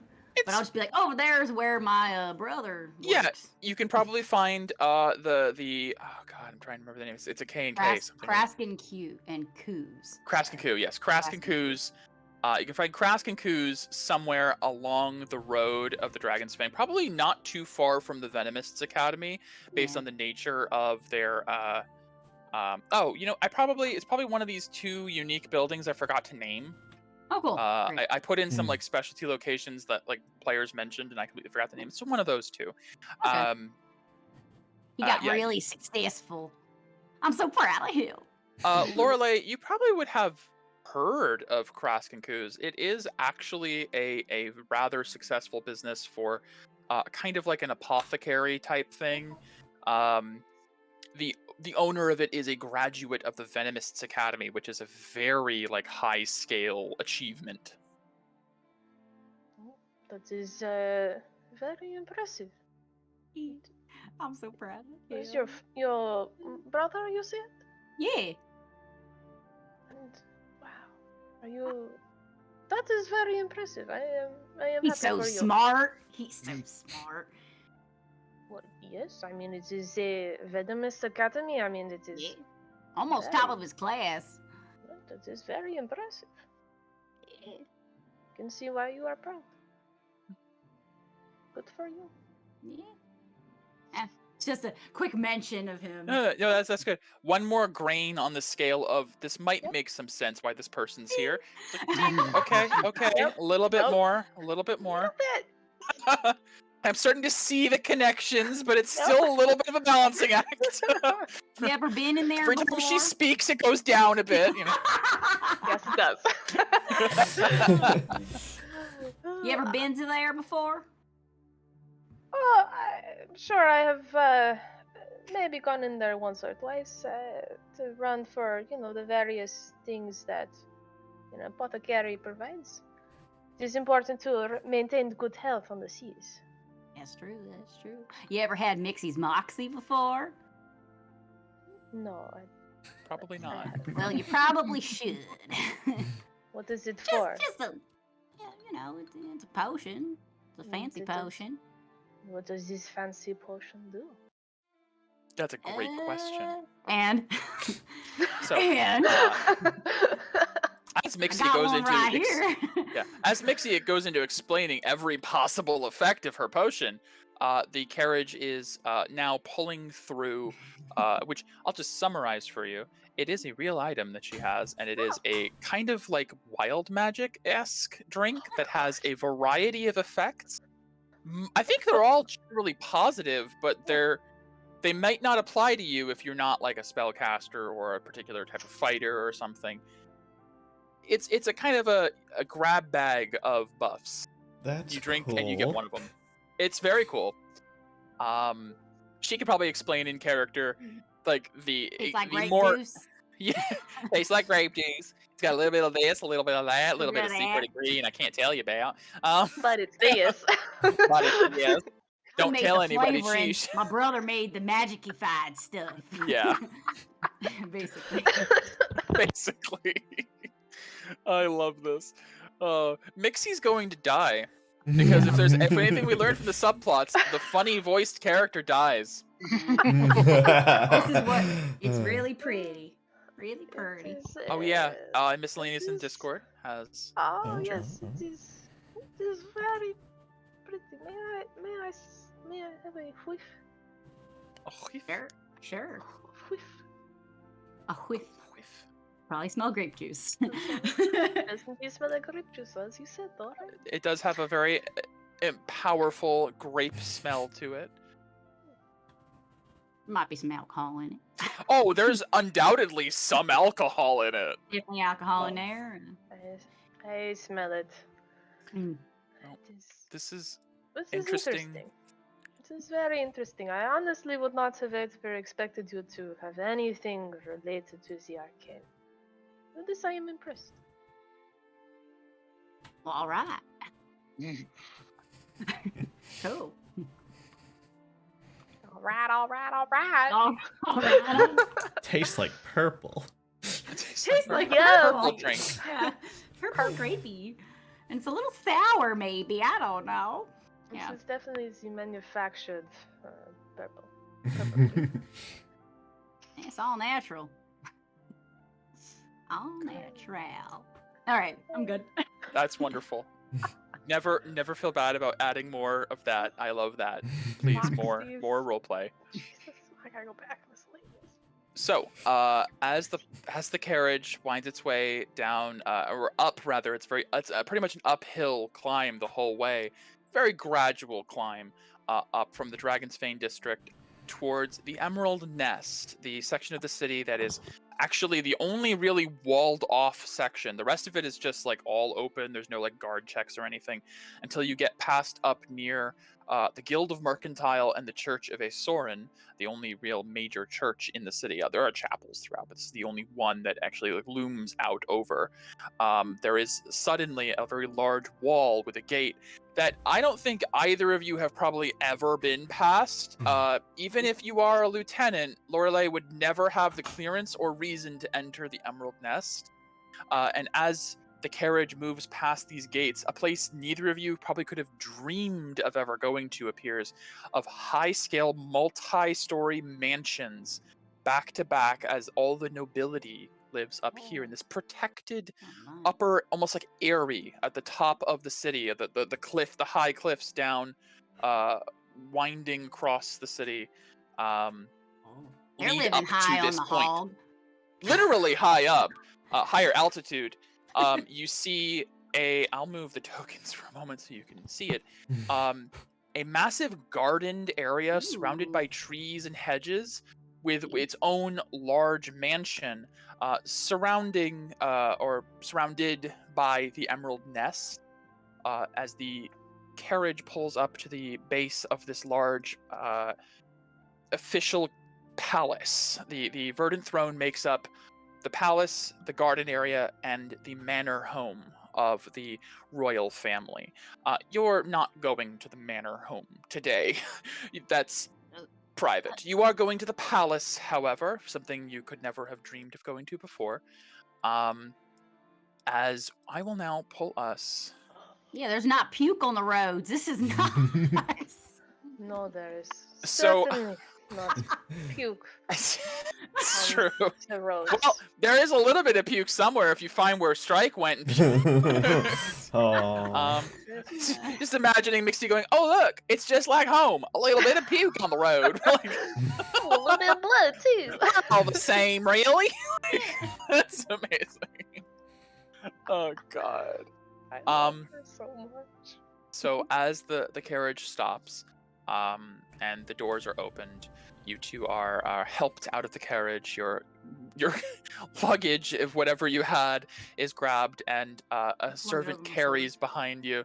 I'm not used to people carrying shit for me. Then they will give it back as you huck it over your shoulder and head in. Where would Shredder meet his new companions? At the entrance. At the entrance. Okay. I don't have That's a map fine. for the I entrance. know so we're I still threw gonna- this up last second. I No don't. problem. We're gonna stay theater of the mind for now. But as you guys step out, you do see the familiar vision of Strike, the warden you met a week ago, and next to him is a similar special creature, the Kenku next to him, in different type of armor. As you see your two new companions, Shredder, and you hear Strike immediately go next to you. As much as a perpetual smile can be on a On a Kenku's face. There's like an upturn to like the cheeks. You can tell when they Yeah. smile. Oh, I would have my Verdant attire on. My Verdant Sure. attire. Okay, as- your I official wouldn't, attire. I wouldn't look like a bartender. Sure. Right, you're in your sure. official stuff. Okay. Make note. As Shredder begins to step forward and lets out his it kind of feels out of place, a gentle mossy aura emanates from him. It doesn't feel like it fully fits him at all, as he Which I will say is kind of normal right now because nobody has their actual aura. true. Everybody's kind of True. using a surrogate aura. That is so true. That is Feels true. dirty. It's not really yours. Feels Fair. dirty. Not that out of place. But regardless, as he steps forward and just for my mind's eye, how much crap is Mixie carrying?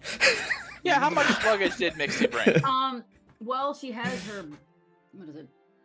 Her brewer's supplies, cooking utensils. So we're talking like bags a and couple bags. Yeah, No, like it's like two big pants. bags. one of those large hiker's bags that goes above the head. Like it's enough that you're going like hiking across Europe. Basically, it's got like a bedroll. Okay, It's okay. got like tools and like you probably like a frying pan like handle sticking out at one point. Whereas Yeah. like Lorelei, correct? Lorelei, either way. Lorelei has Lorelei. more of like a single satchel. Correct. Okay. I've Okay. lived on a boat, so Okay. I don't have That's about what I figured, but just wanted to clarify. Steps forward and welcome, esteemed guests, to the Verdent throne. Thank you. Servants on the side pull a party poppers and confetti. I don't say out. at the sound of a pop. It's like Wait. Please, allow the help to grab all of your things. You shouldn't need to carry those yourselves, as servants will come up to grab. They look at Lorelei and just kind of like don't, but then they kind of all gather around Mixie and like start grabbing your things to help you. 'Cause These you- She's gonna be like, hey, no touching. These people in like nice like made like uniforms, they're just grabbing at Oh, your no. stuff Handsy. as you're just batting them away. You No, hear thank you. as Strike steps forward. Miss McCannon, Miss Atwater, thank you both for joining us here. Nice to see Please, you all. he like signals to the servants. If they would like to carry their things, that's perfectly fine. I will direct you to your quarters shortly. This here is my very esteemed brother. He like looks to you as he looks to you like he's about to say your real name, and it's like Shredder. Yes, it is a pleasure As to he meet has- you. As I'll kind of step forward in front of my brother, to reach up and grab To at assert dominance. to assert dominance, and to happily come up and shake your hand, or rather, I thought we Aurora. were doing this, but Yes. I can shake your hand Yes, for yes, you. sorry. You can shake hands Fine. after, but Yeah, you but- first usually would bequeath a bit of your aura. So you are the two who will be joining our group and joining the Claw. Yeah. that is correct. Wonderful! You all seem like you'll be a great add to the team. He's as happy as a dead pig. Now in then, sunshine. let's head on inside. We have prepared a wonderful meal for you, the likes of which you have probably never seen.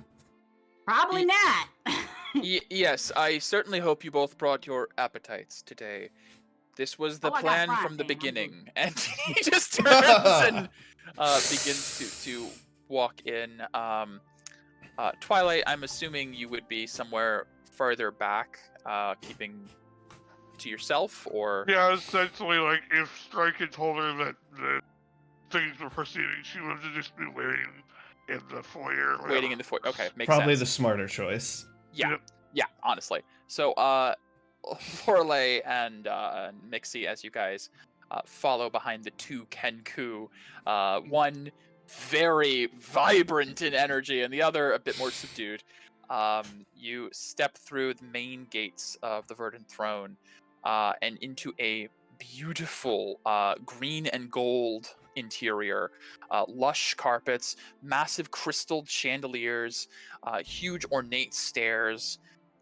This place looks like it's been encrusted in the tax dollars of generations of emperors.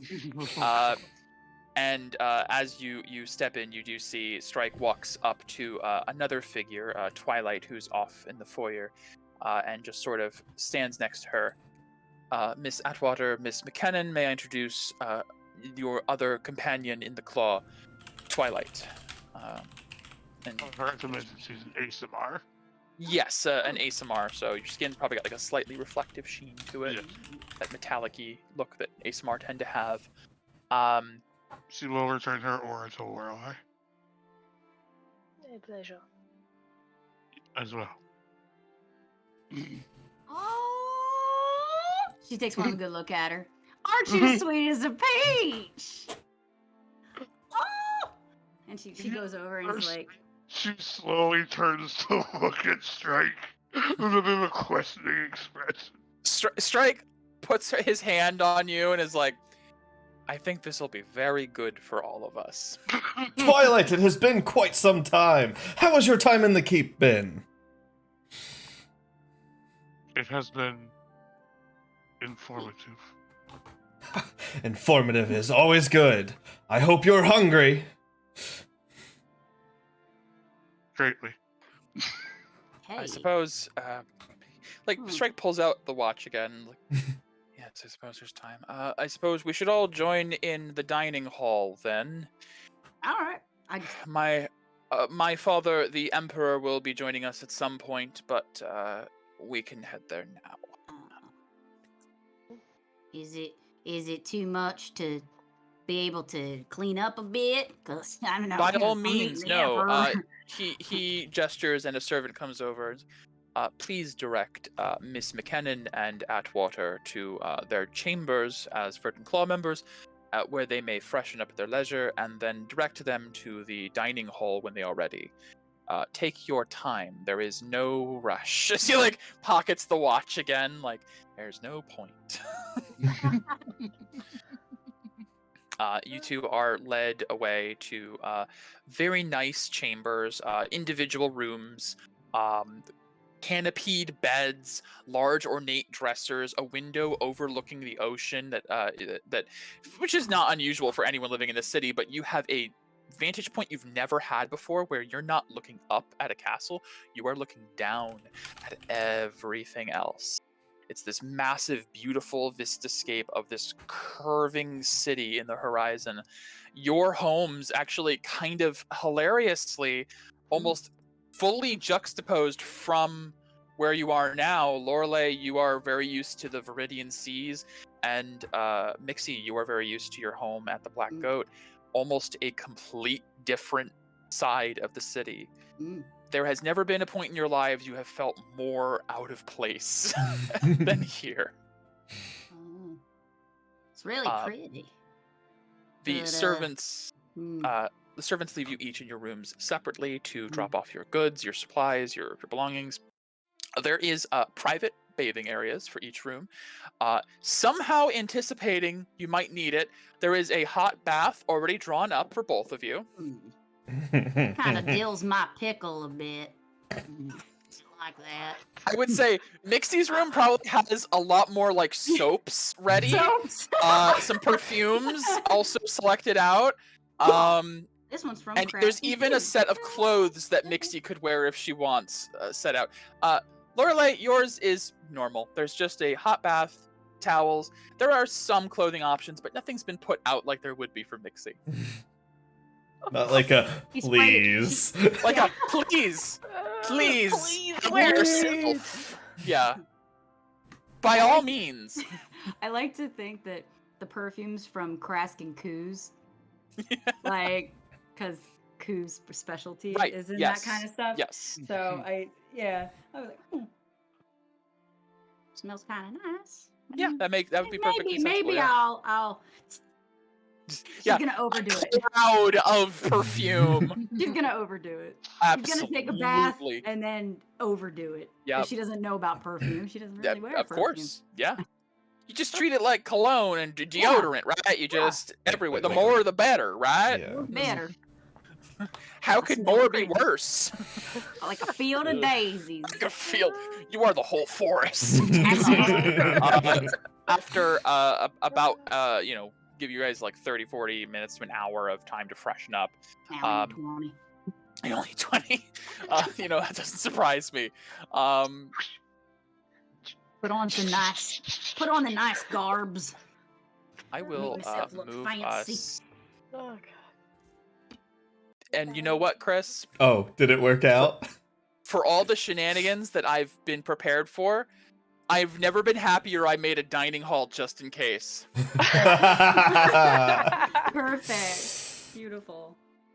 So as Strike takes a seat over near the end of the table where he knows the Emperor would sit at the head of the table, obviously. Lorelei and Mixie, you both are escorted by servants to this large, lush dining hall, which currently no food out, but... I keep an eye on them because I'm not used to people protecting me or guarding me. As you both enter, Strike stands and gestures over. Miss McCannon, Miss Atwater, please help yourself to a seat. We will be bringing out the food shortly once my father joins. He is freshening up right now. I hope you found your rooms to your liking. Oh yeah, there was a lot of nice soaps and perfumes. Smells really nice. I need to do a roll real quick.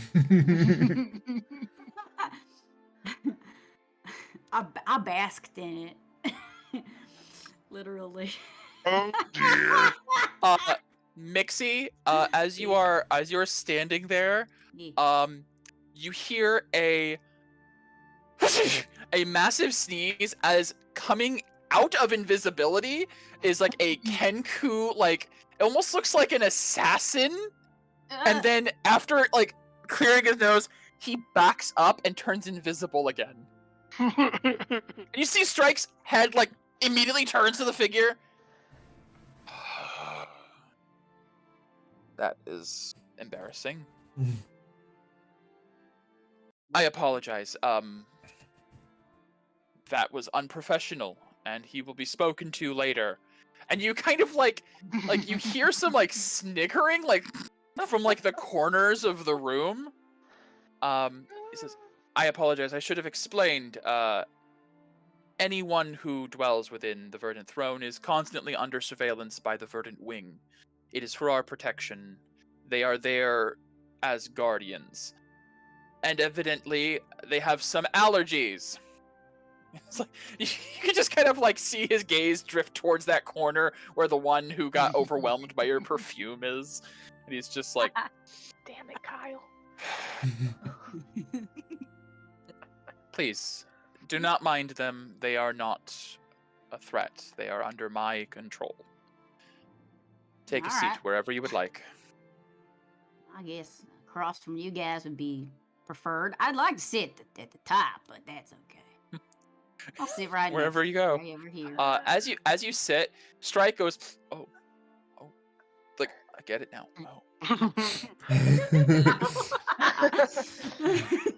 Oh. My, Miss McKinnon, that is a wonderful aroma you're wearing. And he sits himself back down and like grabs like a napkin and just sort of like on the tip of his beak. Like, Miss McKinnon, you smell wonderful.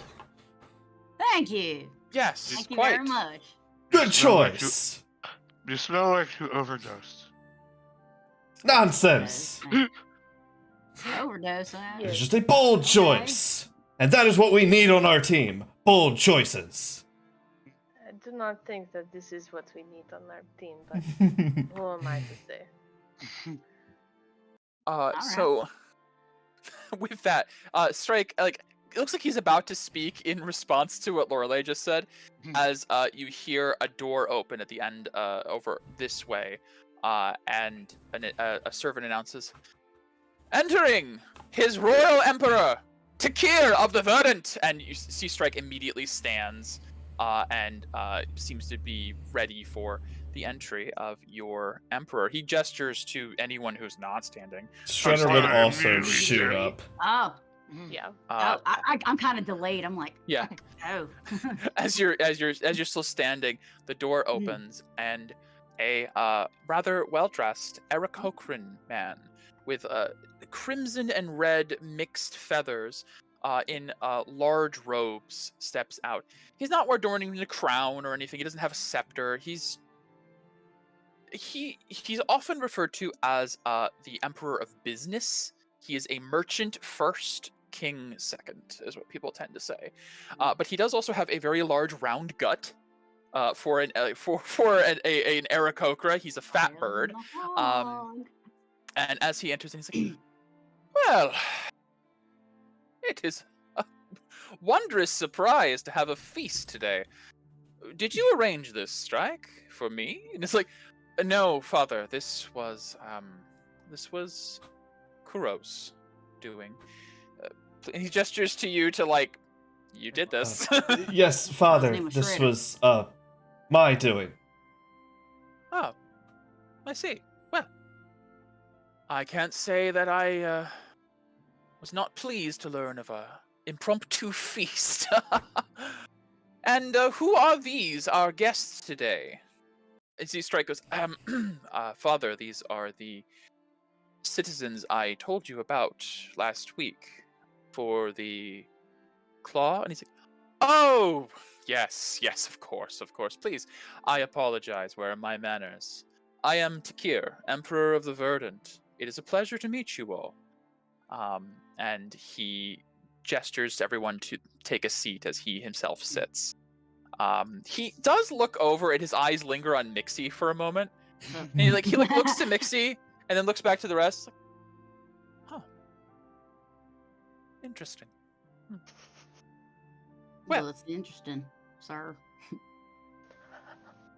I do wonder. Is that your natural aroma, miss?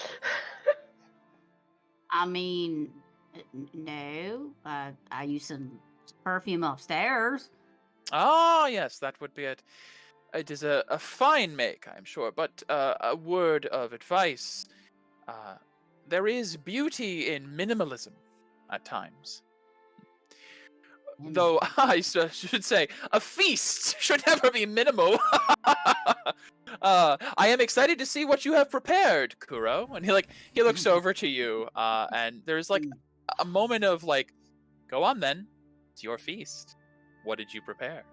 And I would like to ask, is there anything specific you would have prepared for this introductory feast? You would have had the servants prepare, obviously, but would you order anything in specific, or? That's a good question on the spot. You did this on the spot to me, so it's my it's my revenge here. Great. DM to DM. Yeah. Think of 30 foods right now. Ah, yes. I got some. Pull from my thing. No. Yeah, actually, it's true. Oh, there's no way you would serve black goat food here. Oh my god. Oh lord, that would be something. It would definitely have been whatever. I don't have like a specific type of food in mind, but it definitely would be the types of food that the people who aren't from here would never. The peasants would never have gotten. Showing trays of foie gras, caviar, lobster, all sorts of things. Actually, lobster you probably have at the Seaside Village. But anyways, all sorts of upscale dishes you've probably, in the assumption of this uptight asshole, never gotten to eat. Yes. Servants bring out all these different dishes. Keeping in mind, it's about 10 a.m. So there is a veritable feast of not necessarily breakfast foods. And you see the Emperor goes, "Oh, are we doing brunch? Works for me." Brunch. I see, like, affixes a napkin to his front. I'm just going in. So, question: is there utensils? Yes, absolutely. There are utensils. Right. There are more utensils than you've ever seen. There's like 6 forks, 3 spoons, 4 knives, 3 glasses, 2 little bowls, and then your plate. I'm very confused. How do I eat this? How do I eat this? How do you want to eat this? What are we having? Are we having like sandwiches or something? No, you are having dinner food. There is everything you could imagine. There is roasted duck, a pig, like a spit roasted pig has been brought out. There is caviar, foie gras. There is probably a couple of desserts already on the table as well. You actually see the Emperor is taking about half his plate is like desserts, and then the other half is like meats. Respect that. And it's there's definitely like an imbalance of he's just eating whatever the hell he wants because he's the Emperor, whereas Strike has like perfectly balanced like portions of like vegetables, meats, starches, etc. Yeah, they definitely live in the upper part of town. Oh, I'm just grabbing yes. for the meat, and I'm getting, I guess, the knife, whatever the knife is, sure. and I'm just hawking off like a leg or whatever. As you go to Drop it hawk on it my off, plate. you see Strike goes. Is a servant behind Mixie What, with you like a want carving that? knife that's like it was gonna carve for you, and the servant like just backs away from Mixie. I'm just You gonna see say, Strike. sorry, You see Strike sorry, just go. did you want, It's fine. Did you it's want fine." that? No, Miss McKinnon, you are quite all right. And All right. you see, the Emperor is kind of like watching Mixie with like this, like cocked head and a small smile. How fascinating. So, Strike goes. So, I suppose while I have everyone here, if it is all right with you, Your Majesty, I would discuss today's activities for the Claw, as this is our first day as an official team, assuming you all are here in acceptance of the offer. Yes, of course, my lord. Yes. See, like, the Emperor goes, "Oh, yes, I am very curious, Strike, to hear. What do you have planned for these individuals exactly?" And you see, he like leans over the table, looking towards Strike. If anyone would like to give me an insight check at this point. Oh yeah. Sure. I mean, I'm kind of enamored by the meats. By all means, yeah. Oh, Lorelei, natural 20 for 22. I'm probably not going to be Try doing that. insights because I'm like, ooh. Oh, a food. natural 18 for 20. Jeez. She Jeez, has a oh high my insight. goodness. Yo. So Laurel, I'd say it makes sense for Shredder to be just a little bit like distracted as well, especially with Mixie right across from him. Lorelei and Twilight, you both catch there is something going on between Takira and Strike right now, like their father-son to a degree. You know that. I think you both can infer that there's almost like a kid trying to impress his father by being like, "I'll show you, I can do this," and the father being like, "Oh right, so let me see, sure." There's definitely a like, "So Strike, what do you intend to do with this group of individuals? Tell me." He's like, "Well, as we all, I'm sure, are very keenly aware, the rite of ordering was a monumental failure, and there was a revelation that the rite would no longer be available for future generations." You see the Emperor go, "Oh, gee, I couldn't imagine how that happened. So, what, you planning a new type of rite, Strike?" Like, "No, Father, I believe that the Claw could do good elsewhere. Their original purpose was as an elite force for the protection of the Verdent, back before the rite was established centuries ago. I want to renew that. And I have, as you permitted, selected my own 4 individuals that I think have the best perspectives of our people." He looks over to Shredder and says, "My brother has always had a keener sense of appreciation for life than I.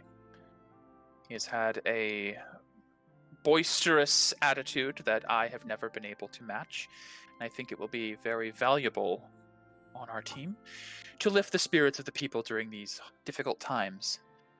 Miss McKinnon, across the way, is like, see the Emperor like turns to her like with a very like amused smile. Yeah, I'm just like, yeah. She resides within the hooves, and you see the Emperor go, "Really? That Yeah. explains some things."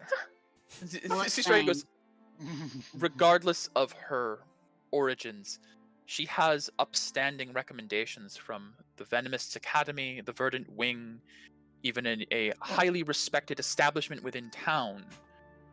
Kraskenkus, like he like looks over to him, like to the Emperor, and the Emperor goes, "Oh, really? Do tell." Miss McKinnon has attachments to all parts of the community. She even is a member of the Verdent, Defender. Defender. Jeez, Defender. There's so many That's right. so many nouns in this. Nouns. Nouns. The Verdent Defenders, which was established by the royal family. She has the entire blood of the city running through her. She is the prime example of what represents the people of Port Chimera. And I think she will have valuable insight that none of the rest of us at this table could possibly understand. You see the Emperor looking like very like as I'm biting into a big leg, you know. Yes, I must agree, Strike. She certainly would have a viewpoint no one else here could possibly fathom. Can I do an insight? Absolutely, you can do an insight. Do an insight on this. All right, her insight is okay. The King's throwing shade absolutely at you. 18 insight. There is a Strike seems to be your sole, maybe Shredder too. He's obviously very boisterous, but Strike is definitely trying to defend you against like a council of pompous assholes at the table. Yeah. You can tell for sure. Maybe like even Mixie has a moment as she's stuffing her face of self-awareness of like, like putting the turkey leg down for a moment, realizing what's going on. But you do notice, Strike, your warden is arguing in your favor, trying to explain why you belong here. Okay. All right. I guess I'll speak up and be like, sure. I just put my thing down. Well, Sir Emperor, a lot of us in the hooves have it hard. You wouldn't begin to understand it, but a lot of people are suffering. You living high on the hog, which is great for you. I'm happy for you, but things could be better in Port Chimera, and I think I could make it better in my own way. So I don't want to piddle around. Just tell us what we need to do, and we'll do it. And I direct to Strike when I say that. You see Strike looks at you and gives a nod. I agree fully, Father. Emperor's like, okay, interesting. Not how I expected to start my day, being lectured to, but I'm in a good mood. I'll humor this. However, Strike, one thing I must object about. He like immediately looks to Twilight at the table. Do you think this is wise? She was given a second chance once already. Isn't this a step bit too far? And you see Strike immediately like leans forward. I assure you, she will be kept under the clearest watch. Not that she needs to be. I have told you time and again, she is no danger to us. She deserves the chance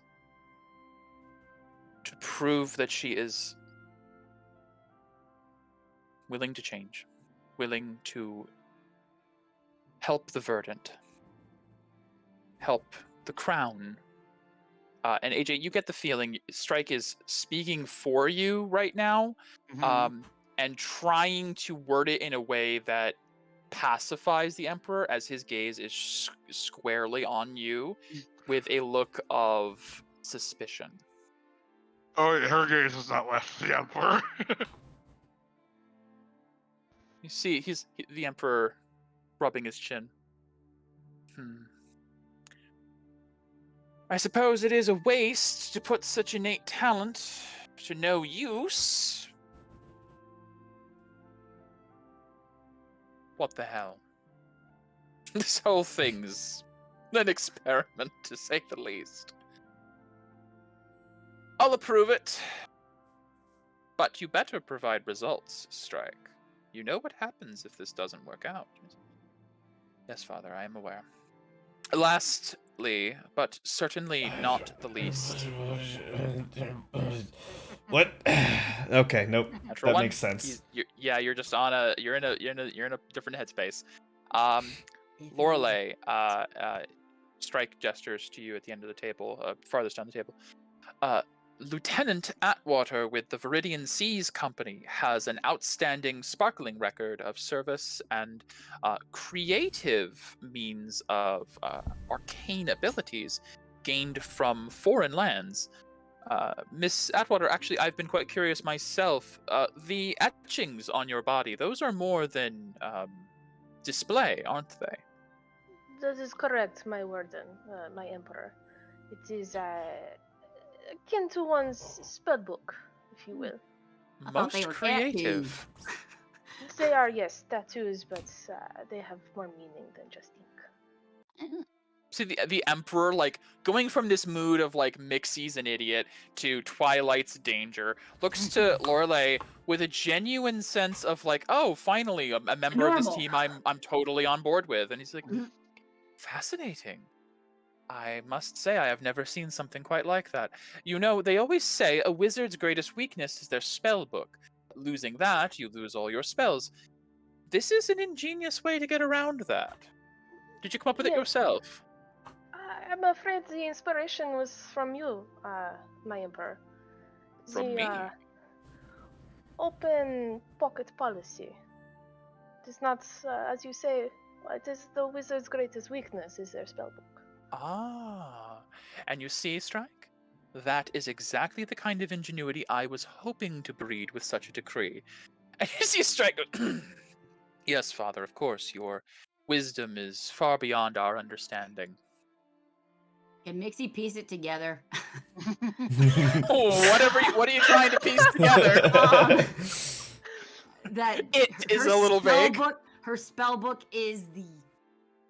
Tattoos. What is Mixie's wisdom or intelligence score? Are they both 10?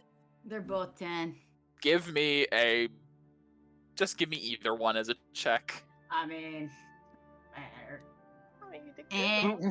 nice tattoos. Yeah, What you gonna it's do? a little bit over your head. You're not really a mage type. Maybe Not mage type. there's something you're not quite grasping there, but yeah. Yeah.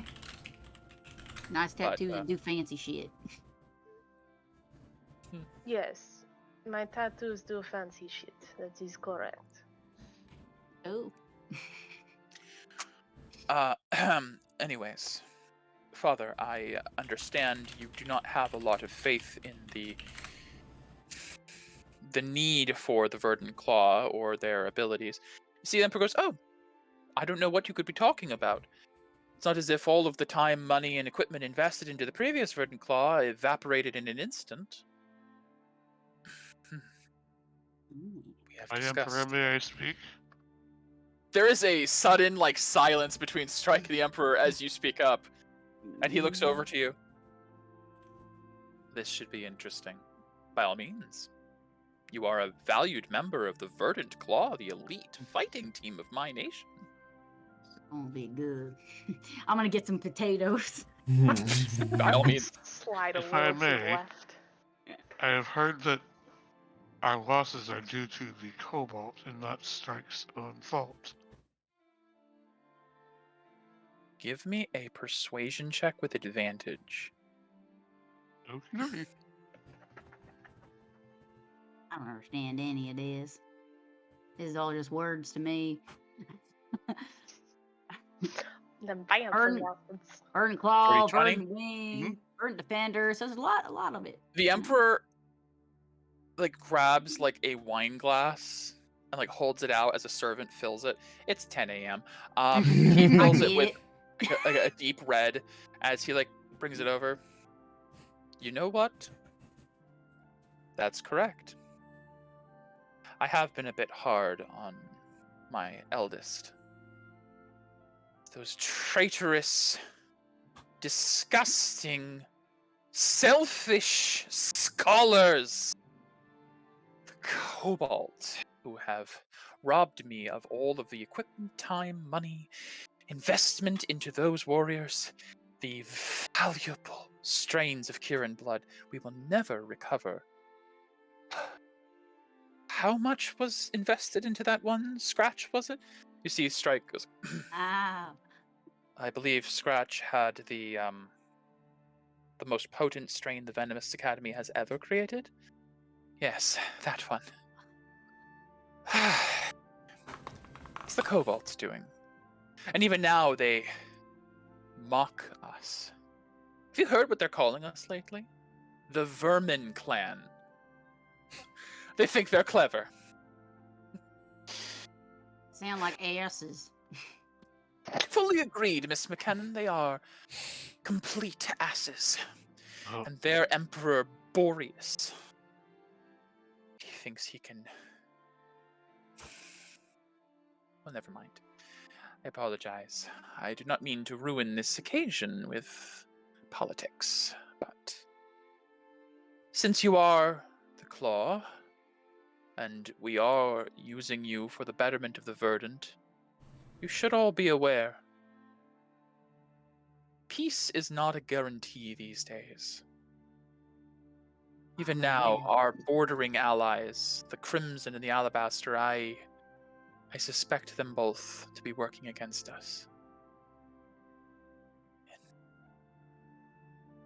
You see, like, Strike goes, Father, we've discussed this. I have been in correspondence with the former Empress of the Crimson, Orleth.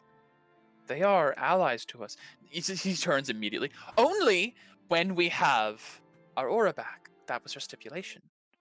That was what the Emperor, that mewling child, Renault, said.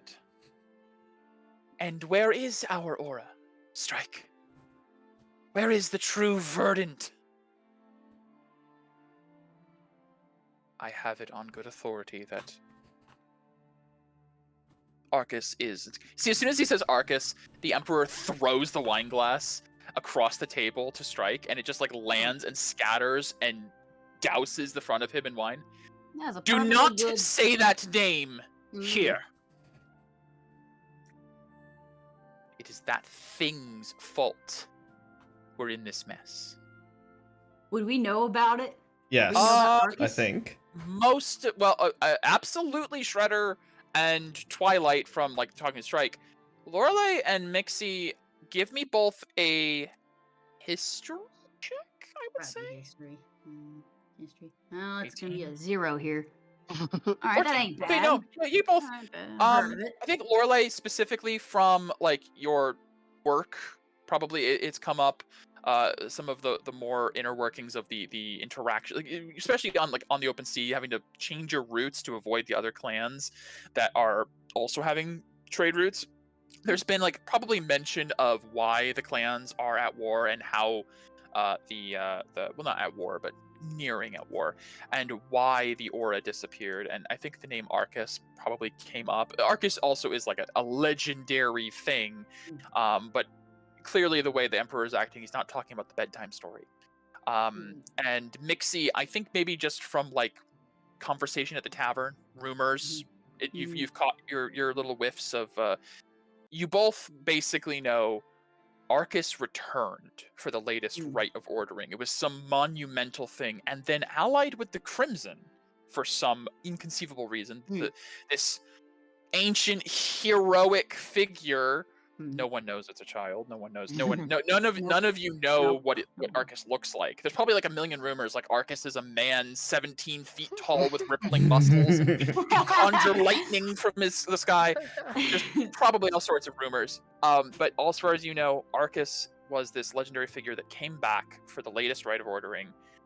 The rite that went so bad that all aura from Susail was taken, and the rites could never be done again. Arcus kind of has a little bit of a reputation, at least for the Verdant, of, like, catastrophe. Screwing like us over. screwed us over. Joined with the Crimson, who were already on bad terms with the Verdant because of what happened in the previous rite. And then this was also the rite that ended all rites. So, yeah, you can tell immediately, especially from the Emperor's reaction, that Arcus is a hot topic right now. And you see the Emperor kind of like a little bit puffed up. It's like, it's a waste of good wine. He snaps his fingers as a servant comes over with another glass, and you see Strike just takes his napkin and just begins to like dab at his clothes, not making any comment.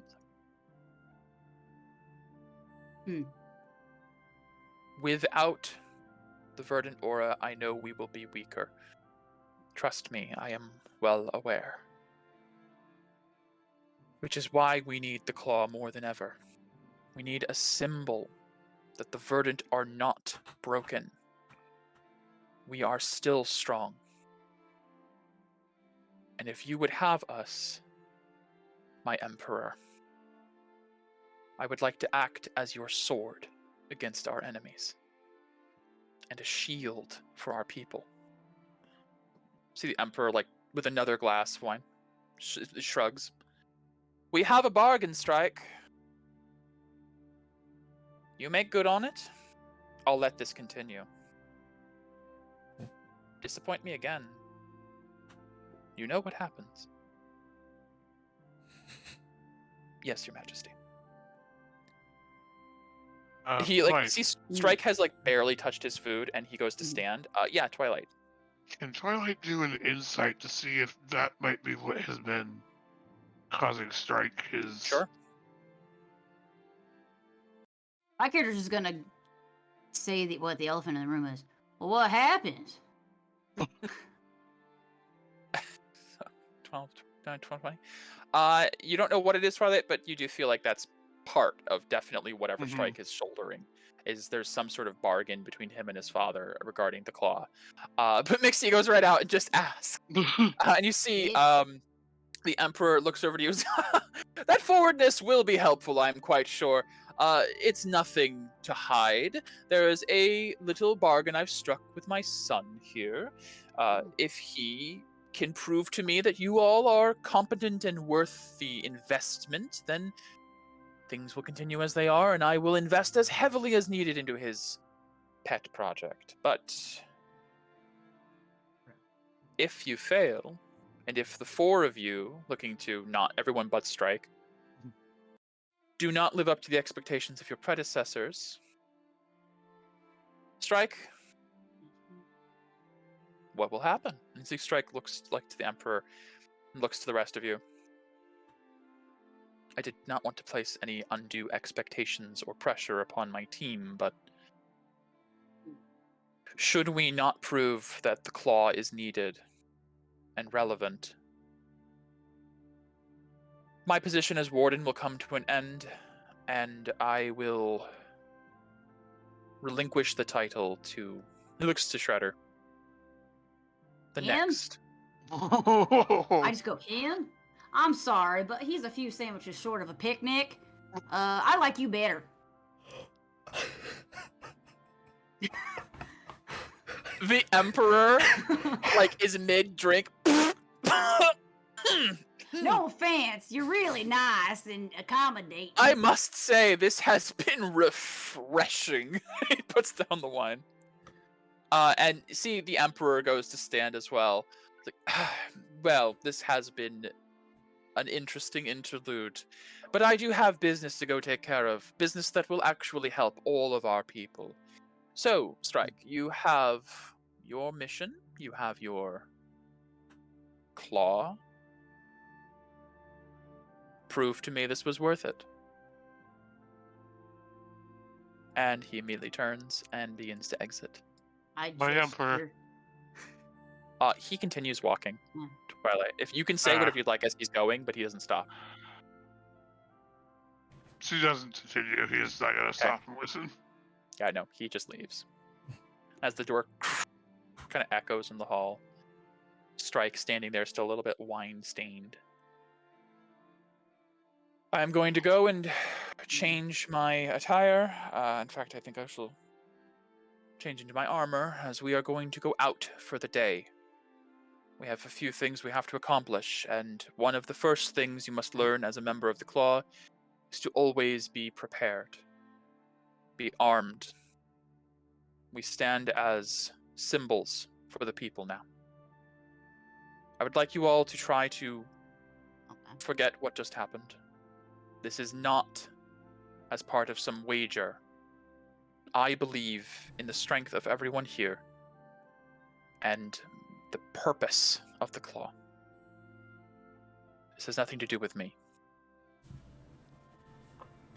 Think of the people when you act. Don't die always. As I go to bite more food. I'm not done yet. Oh yeah, you keep eating. Strike's done.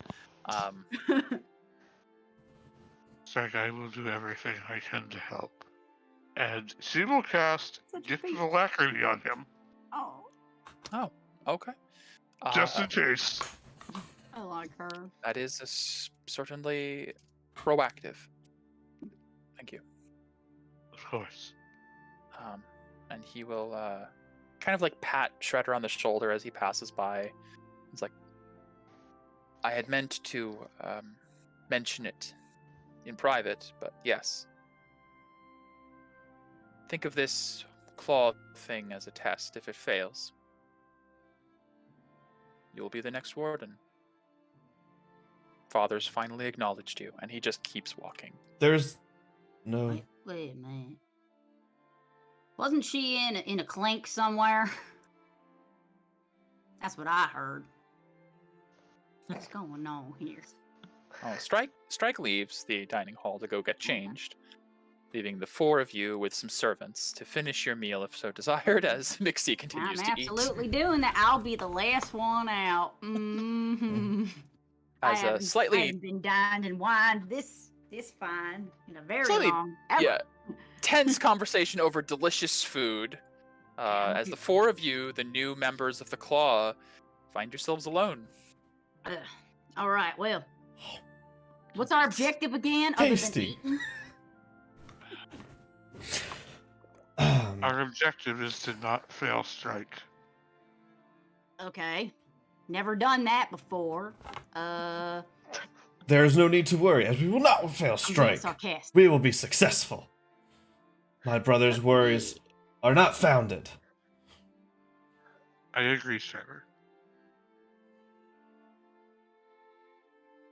The wardens mentioned that we had somewhere to go. Do you have an idea of where that is? I have no idea. I am sure that He's confident about it. he will fetch us when he is ready to move out. Very well. All right. As Well. that's you guys Yep. just sort of resolve your meal. A very strange breakfast for Now, some man, of you. all the meat, Um, all the meat and the quality bread that isn't like half molding. Yeah, I know. love it. fresh baked right out the oven. What was it the Why Cobalt were warm? calling us again? What was Huh? that? What was The it the vermin. Cobalt were calling us again? The Vermin clan. Yeah, clan. vermin. We need to So have they're a the Verdent. clapback for that. Oh, I already have one. Oh, what? The Cobut. Cowardalt. Oh, Howard. The what? The Cowardalt clan. Cowardalt. Adult clan. I'm thinking more the Yeah, it's a little bit. Cobuts or Oh, but that's funny. The first mission of the Verdant Claw. Come up with an epic comeback. they cannot burn us if we burn them harder. That's funny. I get it. I like that though. Cool, but So, I think I misjudged you. as you guys bond over terrible clapbacks, Yes. over in some Just some no. food, eventually Strike does return and gathers you all together back outside the Verdant Throne. Shirt's he- clean now. Yeah, as you guys are well fed, and he is now. He has his plate armor on now, and his visor down.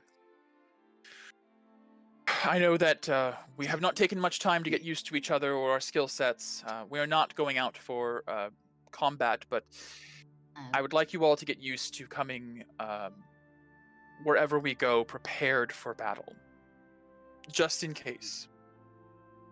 We are not... yes, actually, I was going to say the same Typo thing. there, but Yep. yeah. We are not vigilante force, but if the people are in danger, it is our duty as members of the Verdent Claw to protect them. Are all of you armed as you would need? He looks around. I think the only other person wearing armor than him is Shredder, pretty much. I mean, Lorelei is kind of armored. Yep. Yeah. I mechanically am armored. Mechanically, I'm armored. Also, I love I that. have my I've knife. seen that idea on the internet for like the tattoos for the. Oh, Spellbook. I It's thought very about clever. doing that for the Paisane character, but Nothing says you can't. It's Alright. definitely a clever idea, and it kind of is where she got it from. So my character is wearing her fancy attire that they gave me. I'd like to change into my You could change Verdent back. Defender stuff Absolutely. and have all my personal items. You all would also be gifted a sash of sorts. It's like a half cape that kind of covers like one of your shoulders and has like a clasp on the other side, and it has an image of 4 green claw marks on it, denoting the Verdant Claw. This is like your badge of sorts, and you see Strike does have that like half cloak, half cape thing on one of his arms as well. He says this is not required to wear, but it would denote you as a member of the Verdant Claw. Most of the officials in the city would recognize it as such. Typically worn only for rites and ceremonies. It will now be part of your daily uniform, if you so choose. I'm not going to hold it. I will wear it proudly. Becky has a question. Sure. Does she see anybody wearing it currently? Strike is. That's about it. It's up Okay, to he's anyone else would actually- like to. And Okay. Yeah, Shredder Strike has it on. just- It's clasped All right. around. And Okay, I'll just follow suit then. I was gonna make it an apron, but that's okay. if you, I mean, he's not gonna stop you. He'd definitely be like Wait. What do you do with it? an I was apron, gonna make it like an apron kind of like deal, a round. Yeah. but Okay. that's fine. If I see he's wearing it that way, I'd wear it Yeah. that way. Okay. Twilight will swap her current cloak with it. Okay. Ooh. yes. Same. Is this Okay. like magicified We- or? We can work with that if need Fancy. be. At the moment, it's simply cloth, but Oh, okay. Mixie, you would also find in your room a couple of magic items to add to the ones that you chose. Mhm. Anything you would not have already had. Any of you, if there's anything in your lore that you don't have a reason why you would have it, it's a gift from the Verdant throne. As members of the Claw, you now all are armed and equipped with your magical items. Yeah, First okay. step, Strike tells you, as I mentioned, there is a salary with this position. We are going to first stop by the Guild of Mercantile to set you all up an account there and a income plan. It's not the most thrilling thing, but it will, I assure you, it will come in handy to have full pockets in this city. Well, not in some parts. Fair enough. And as we now head over towards there, I'm going to say we take a break until about 7:30 for food and such. Our food's not gonna be here for like another 20 minutes. Can we go a Right. little longer? Okay. I was going to say break anyways at 7 because I'm hungry. Okay. You hungry? But if your food's not going to arrive till, can we do 7:45 then? We come back? Well, it's like an hour break. Like When is your 35 food supposed to be It's here? supposed to I be can here scarf down food between in, like like, 07 and minutes. 17. So I guess more like 12 minutes it should be here. Okay. Can you not eat quickly? I should Yeah, be able anyway. to. It just depends on if it shows up on time. I'll let Fair. you know. If we need to extend, we can extend the break, but I'm hungry, so I'm gonna go eat. So we'll say we'll come back around 7:30, and if you need more time, just let me know. Yep, I'll just message if I need a little more time because it Okay. shows up late. That works. Works for me. Alright, Alrighty. cool. See you back in 30, 40, whatever minutes. Yep. So, Maybe. cool. Back, baby. Check the audio. Alrighty. Baby. Well, welcome back from our little break. Okay, so last we picked up there, the party just the Verdent Claw, the new party. You guys just had a little feast with the Emperor. It was very tense and awful. And now you guys are gathering outside the Verdant Throne with your equipment and your new little like half capes, showing your status. Strike stands out front as a large, a bigger size than the one that took Mixie and Lorelei in a larger carriage. Pulls up enough space for 6 people roughly to fit in, so the 5 of you can all get inside the carriage. You see, as you guys all enter, Strike's like, don't get terribly used to carriage across the city. Eventually, we will have to do patrols on foot, I'm sure, but for the first day, I wanted to ease the passage a bit, so. All right. I'm used to walking anyway, so I'm not used to fancy carriages. Twilight will have Midnight perched on the bottom of the carriage, Okay. hanging upside down. Okay, got you. Little like aura bat perches underneath You got a the bat. carriage. Oh, you also possess a familiar made of your aura. Yes, I call him Midnight. Oh, I will summon Midnight. what it looks like a parrot, like half front body, thank you, Oh. and a jaguar leopard butt, Oh my god! but all green. all made of green aura, but That's otherwise freaking it's that. cute. Yes, Yeah. super adorable. This is Izili, my familiar. Put you guys. Izili. Izili. It's pleasure to Easily. make his acquaintance. Yours as well. Midnight. Thank you. Twilight and midnight. That's funny. Yes, I did Plain that on old purpose. names. I just like the name.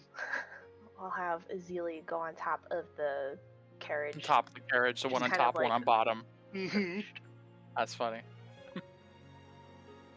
Very well, and the carriage begins to take off with the 5 of you inside, moving down the cobblestone streets outside the Emerald Nest.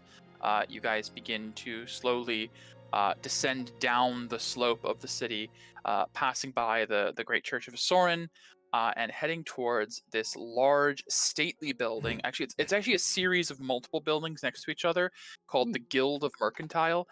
This is established by the Emperor himself as a sort of hub of commerce and trade across the city.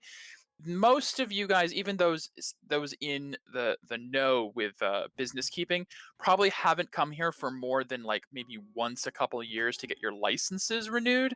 This is like a parliament type building just for merchants and trade deals. You don't spend much time here on a daily basis. It's very rare to have a need of coming here. However, as Strike explains on the way over, you guys are going there to set up accounts with the guild as officially on the record, on like the payroll, basically, with the crown. You guys are, the 4 of you have been selected for an incredibly profitable and respectable role. And if you so choose, Strike will explain, you also have the right to invest in businesses across the city if you desire. Some, I believe, one of your predecessors, Scratch, she invested in a lot of the she invested in a lot of the brewers around town, various potions and Oh. yes, she had a couple of shares in some of their holdings, but you do not have to by any means. We can just put you in a salaried position if you'd like to keep it simple. I don't really know what Father's going to be approving for us at this time until we've proven it's not a waste of time. Oh, so we don't know what we're gonna get paid, essentially. We're going to speak with the leader of the guild, a man my father respects. His name is Lord Aldramus. Aldramus is he's a shrewd businessman, and he's going to work with us on payroll. I advise you all be on your best behaviors. Of course. It means Oh. don't talk. Looking at Mixie. It is certainly one Don't interpretation. talk. Oh, that's no fun. While we have this I'll just be quiet as moment, I am. strikes. Sorry, While we have I'm no, getting lagged really bad. no, it's Like, perfectly you're fine. talking and your voice is like. So. Oh, interesting. It's just okay. you. I see it fine. Oh, she did just freeze for me, so it's she did entirely possible there is a Yeah, there's a can I disconnect and then Yeah. By all reconnect? means, go for it. Okay. Yeah, that makes sense. All right. Better. We'll see. Yeah. Okay. Okay, you're matching up a little bit better now. Good. Maybe just needs time to catch up or something. Yeah. She's a little slow. Yeah, that makes sense. Taking this moment, Strike says, for those of you who are not aware of the way the claw tends to work, usually part of the ceremony is that everyone chooses a new name for themselves as a member of the claw. This was done ceremoniously centuries before to obscure your identities in case we made enemies. Nowadays, it's more of a tradition, if you are so interested. I took the name Strike myself when I joined the Claw before I was even a warden many years ago. Ain't your real name? No, my real name is Oh. something I abandoned a long Really? time ago. My Alright. brother here has already chosen his moniker of Shredder. That is, the rest of you can decide on your own, or if you would wish to leave it to my decision, I don't feel comfortable with that, but it's usually based more on one's abilities or personality type. Whatever you feel comfortable with. Do we have to? Technically speaking, everything about the Claw is new now. All traditions are sort of dying out. I guess it wouldn't hurt if we did away with that one. And you notice, like, Strike, as he's like talking, is kind of getting less and less enthusiastic about this. Aw.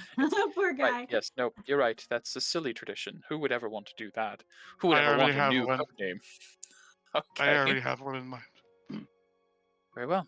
I hope it's not too out there, but she will hold out her hand and summon her scythe. And Okay, so I will mention we are in a carriage still. Oh, I thought we got out. No, we are still in the carriage on the way God. over as this is being Instead, discussed. she will wave her hand, cast a minor illusion, and have AO. No. What was it?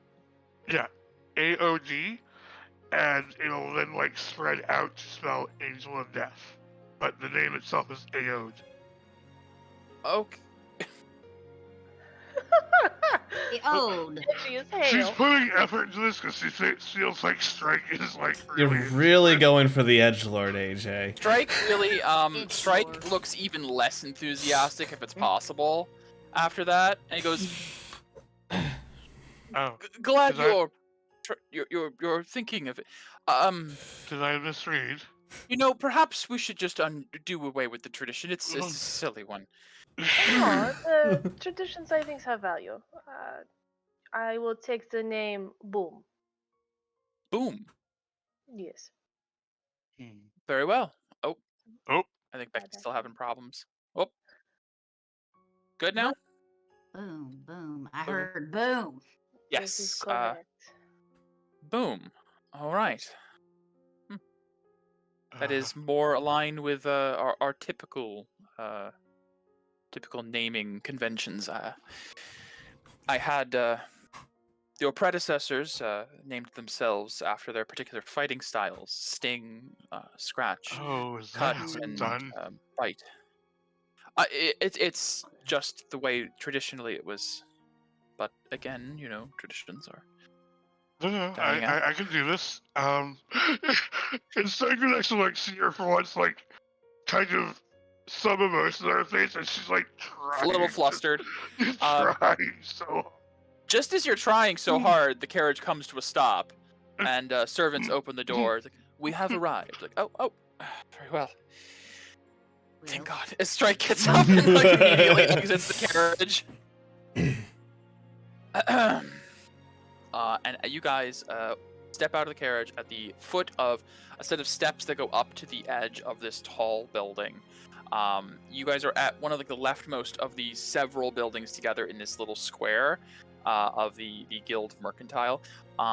And you would see it's called the Bankers Guild, which, as you guys are approaching, Strike would explain. Some of you probably have been to the Gold Hoarders in town. It's a type of bank that spans across Elcast. This is a privately owned bank operated by those of Dragon's Fang and the Emerald Nest primarily.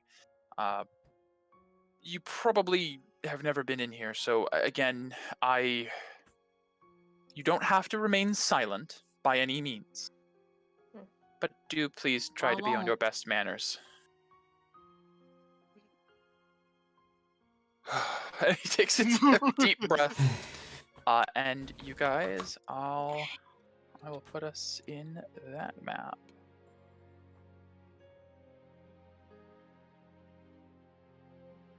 Okay, hold on. Never had a bank account before. Should be Not interesting. surprising. I usually just keep my coin underneath my pillow. This is a That's terrible really not place. surprising. Chris, as we're walking in, Twilight would actually step up next to you and like nudge you a little. I use a scythe to fight. Do I call myself Scythe? And you Well, see, she's not really used to this type of thing. do you use a scythe? I am Yes, not. use a scythe. Actually, would I be familiar with? Would I be Little, familiar? you two know Yeah, each that's other. true, I guess I would. Yeah.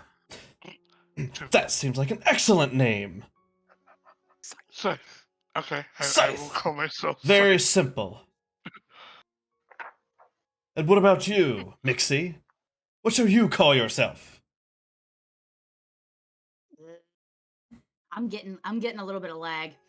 Sure. Gee, I don't know what I would call myself other than Mixie. I mix drinks after all. She was born with a code name. Yeah. Well, I don't know. I'll think on it.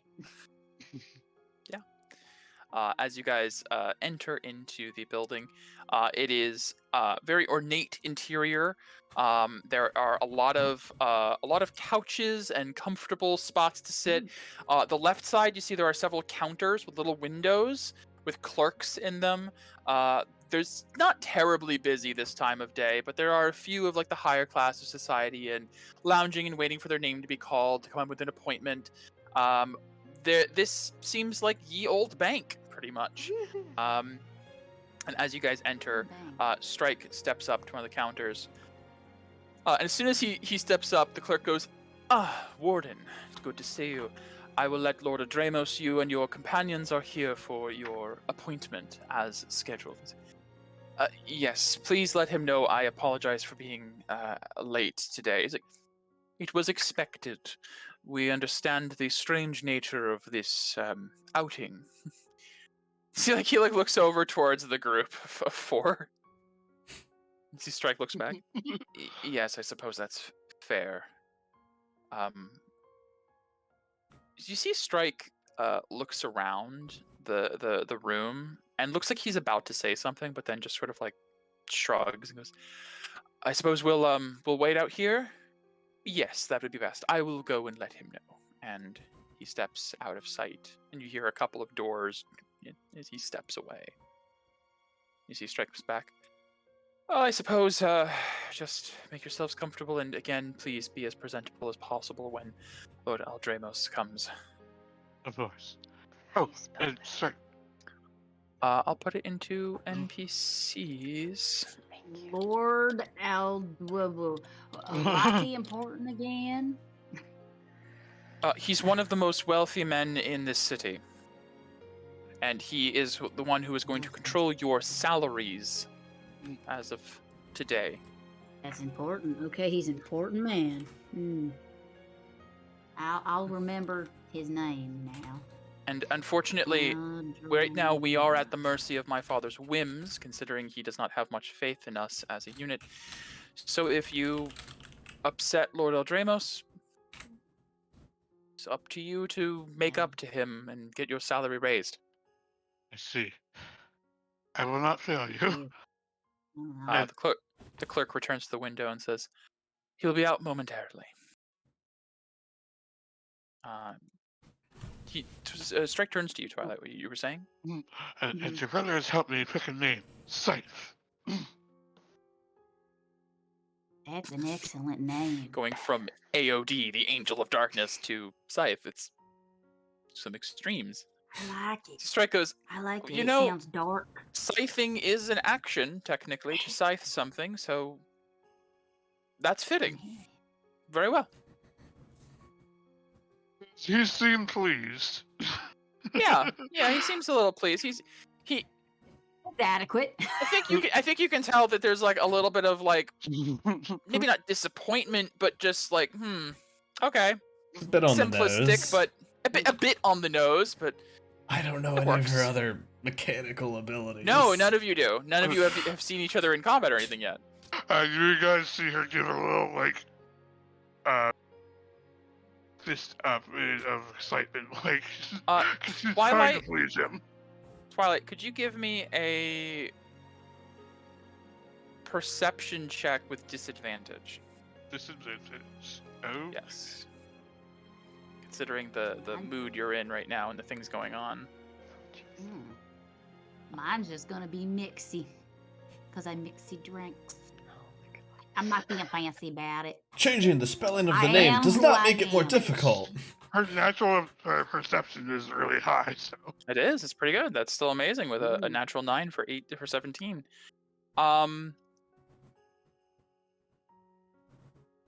You clock that. Yeah, even with a 17. Your familiar is with you still, and is Yes. keeping somewhere in the building to keep his watch, as you constantly have him do because of your understandable paranoia. I leave it to you to decide if Twilight acts on this in any way, but especially considering her current circumstance of actually showing emotion for once. The 4 invisible Kenku that are almost always around Strike are not there. You do not get the extra invisible notification that would usually concern you. It's the sudden lack of it. Like they didn't come into the bank with you for some reason. I think so. The sudden excitement she had would instantly drain away, and I think Strike would definitely notice that she's on edge now. I will have Strike do an insight check because you've been a little squirrely. So let's see if he even picks up on. Squirrely. Little squirrel. Because he has a Hiding character her sheet. nuts. You sure Hiding her nuts do. from us. Yeah, I think he'd be like, if you don't like the name, we could choose something else. Doesn't have to be set in. Hold on a minute. Let me see what cantrips she has. Damn, she doesn't have whisper. A whisper's not a cantrip. Message. You mean You mean message. Oh, One you're looking yeah. for. What is her? As you're all standing out there at this moment, yeah. Small thing. Lorelei would have come in and kind of like put her arms behind her back, kind of like standing at attention, as Understood. she's something she's used to, and she would probably just be surveying the bank. Okay, like, give me a perception check then. Just I'd curious. just be looking at all the fancy chandeliers. Holy shit. 19. Yeah. You perceive. You probably would see the little green bat somewhere in like the upper ceiling area. Yeah, like Twilight's little bat midnight somewhere up there. Your own familiar wherever you have it. You see only the patrons and the client and the clerks in the room, this bank, and you guys, of course.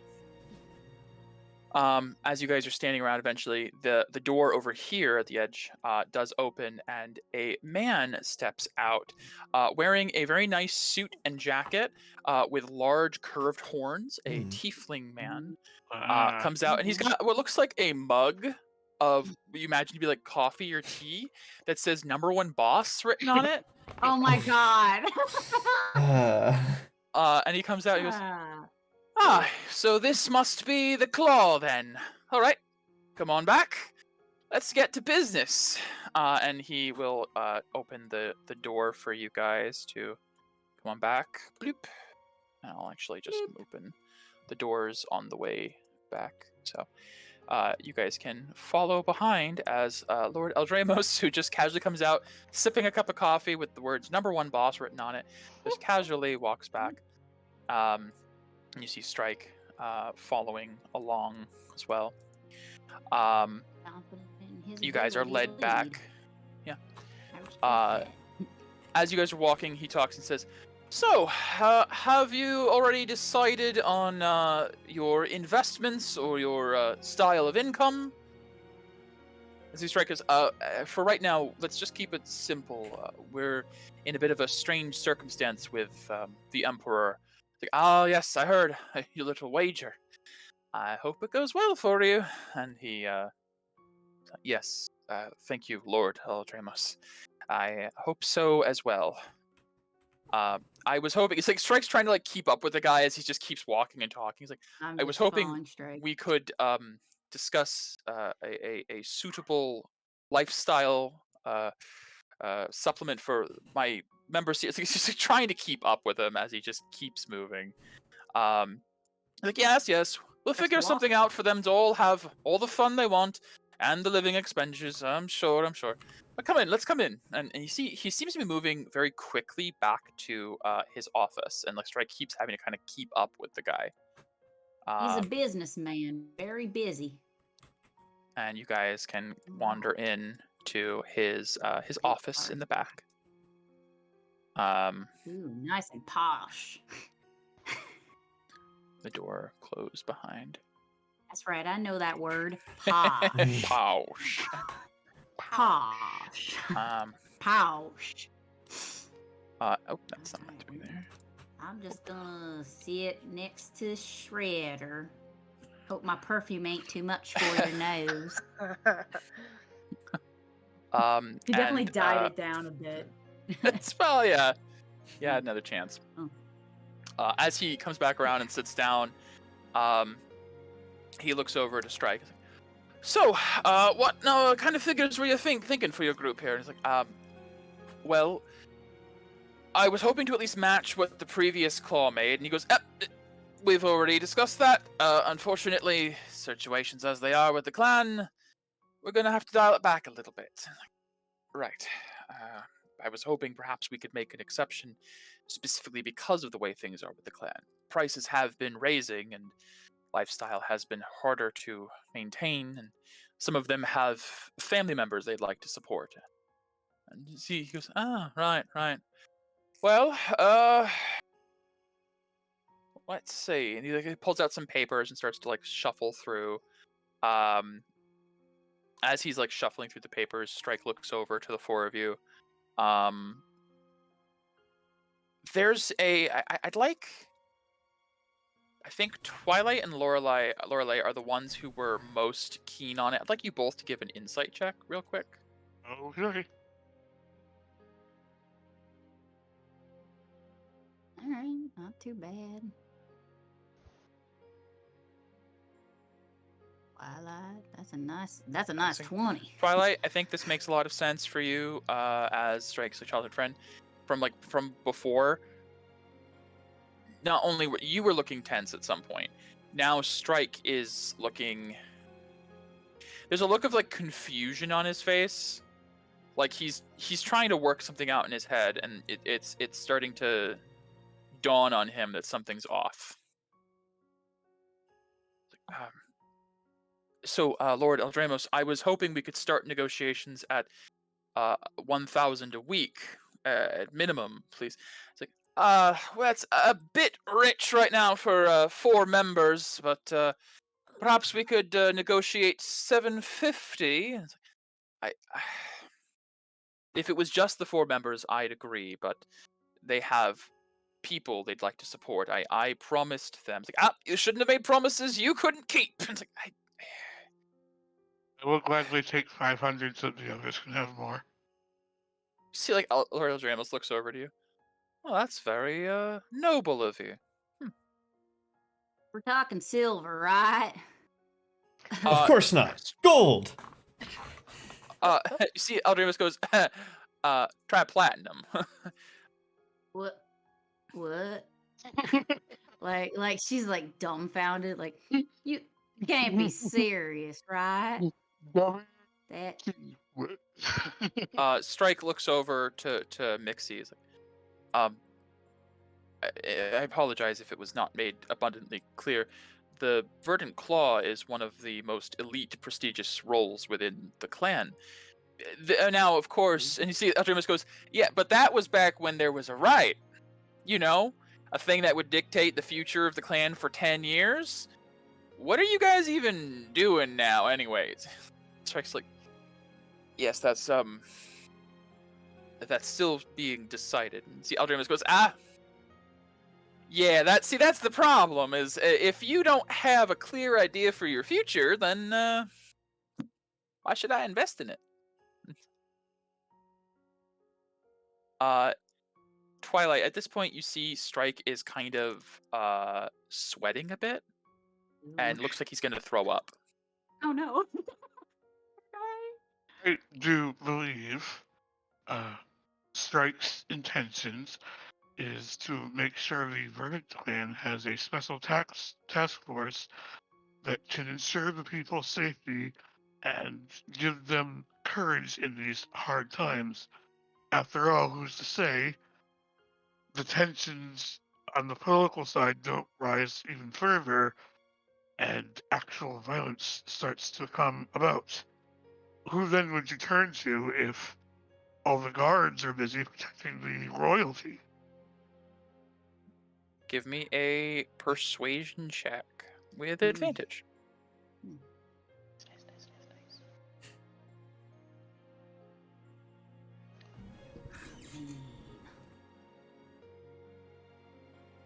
Not 20. Hey. Sure. Huh. I mean, I get it. I was gonna say something to hurt her, but I'm not gonna say nothing now. Well, very interesting. Task force for the people. Could have some value. Could be marketable. And just think, if you're known as the ones funding us and we do very well, it will have a good light on you as well. Strike vomits on the floor next to the chair. Gross. Immediately. You didn't even have any alcohol. You see kind of like the attention turns to him as Warden, you doing okay over there? And he's like, you see he wipes a little blood away from his mouth. I'm sorry, I believe I ate a bit too much at the feast this morning. Oh, You didn't eat feasting in the anything. morning. Yeah, he literally didn't. I say that. You didn't eat anything. Sorry, is everything all right? I'm fine. I just sorry. I don't know what came over me. And you see he's sweating quite a bit, which under the feathers is it's a bit matted and Well, I believe it might be an effect of the venom in his veins, as Strike is, the heir to the throne, so of course his probably is far more potent than any of us.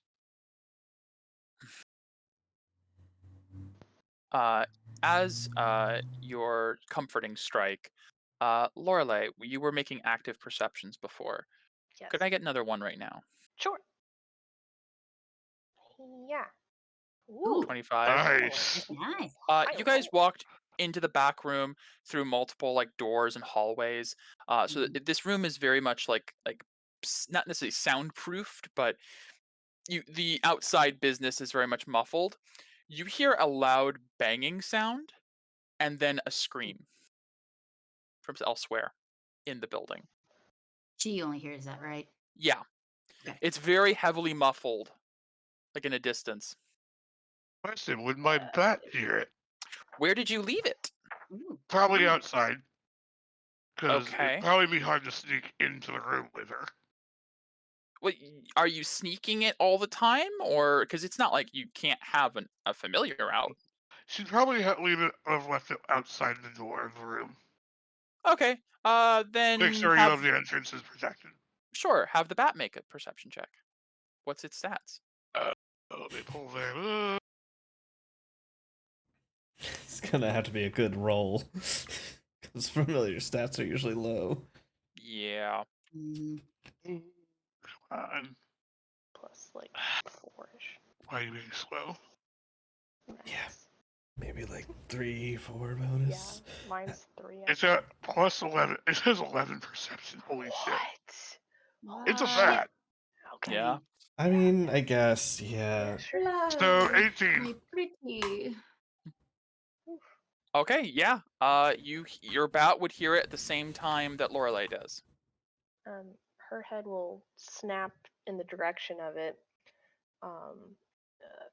My lord, something has appeared to have happened outside. I heard a loud bang and a scream. I think this is something we should go investigate. Oh, well, if you're the task force of the people, I suppose maybe you should. You see Strike. You see Strike as Lorelei Jameis says that, and you see in Lorelei reports that Strike looks over to him, and Twilight, you see now that you're up close that same look of confusion, and you hear Strike go, "Oh, you son of a bitch! He put you up to this, didn't he?" And you see Aldramus kind of sits back and goes, "Well, you have a bargain. Prove you're worth it." And you hear further commotion now outside in the lobby area as you go to open the door. I say, Lorelei, Wait a minute. booking it. Where are we going? I thought we were doing a negotiation. There are more important things. People are in danger. Briefly, okay. Okay. Sure. Midnight did notice your guards are not. I don't quite understand what's going on. That's what all I that precedence was. It's like Strike steps up and goes, "If innocent people get hurt because of my father's tests, like, that's on you, isn't it?" And you see he takes a big sip from his coffee. Let's go. And Strike heads out. Question. Yes. As we are making our way out, can I cast a spell? I will give everybody one action as they're moving. I'm gonna say, Lorelei, I'll let you get up to the door if you'd like. Sure. And then we're gonna have to hit initiative at that point. Yeah. But I'll get to the door. sure.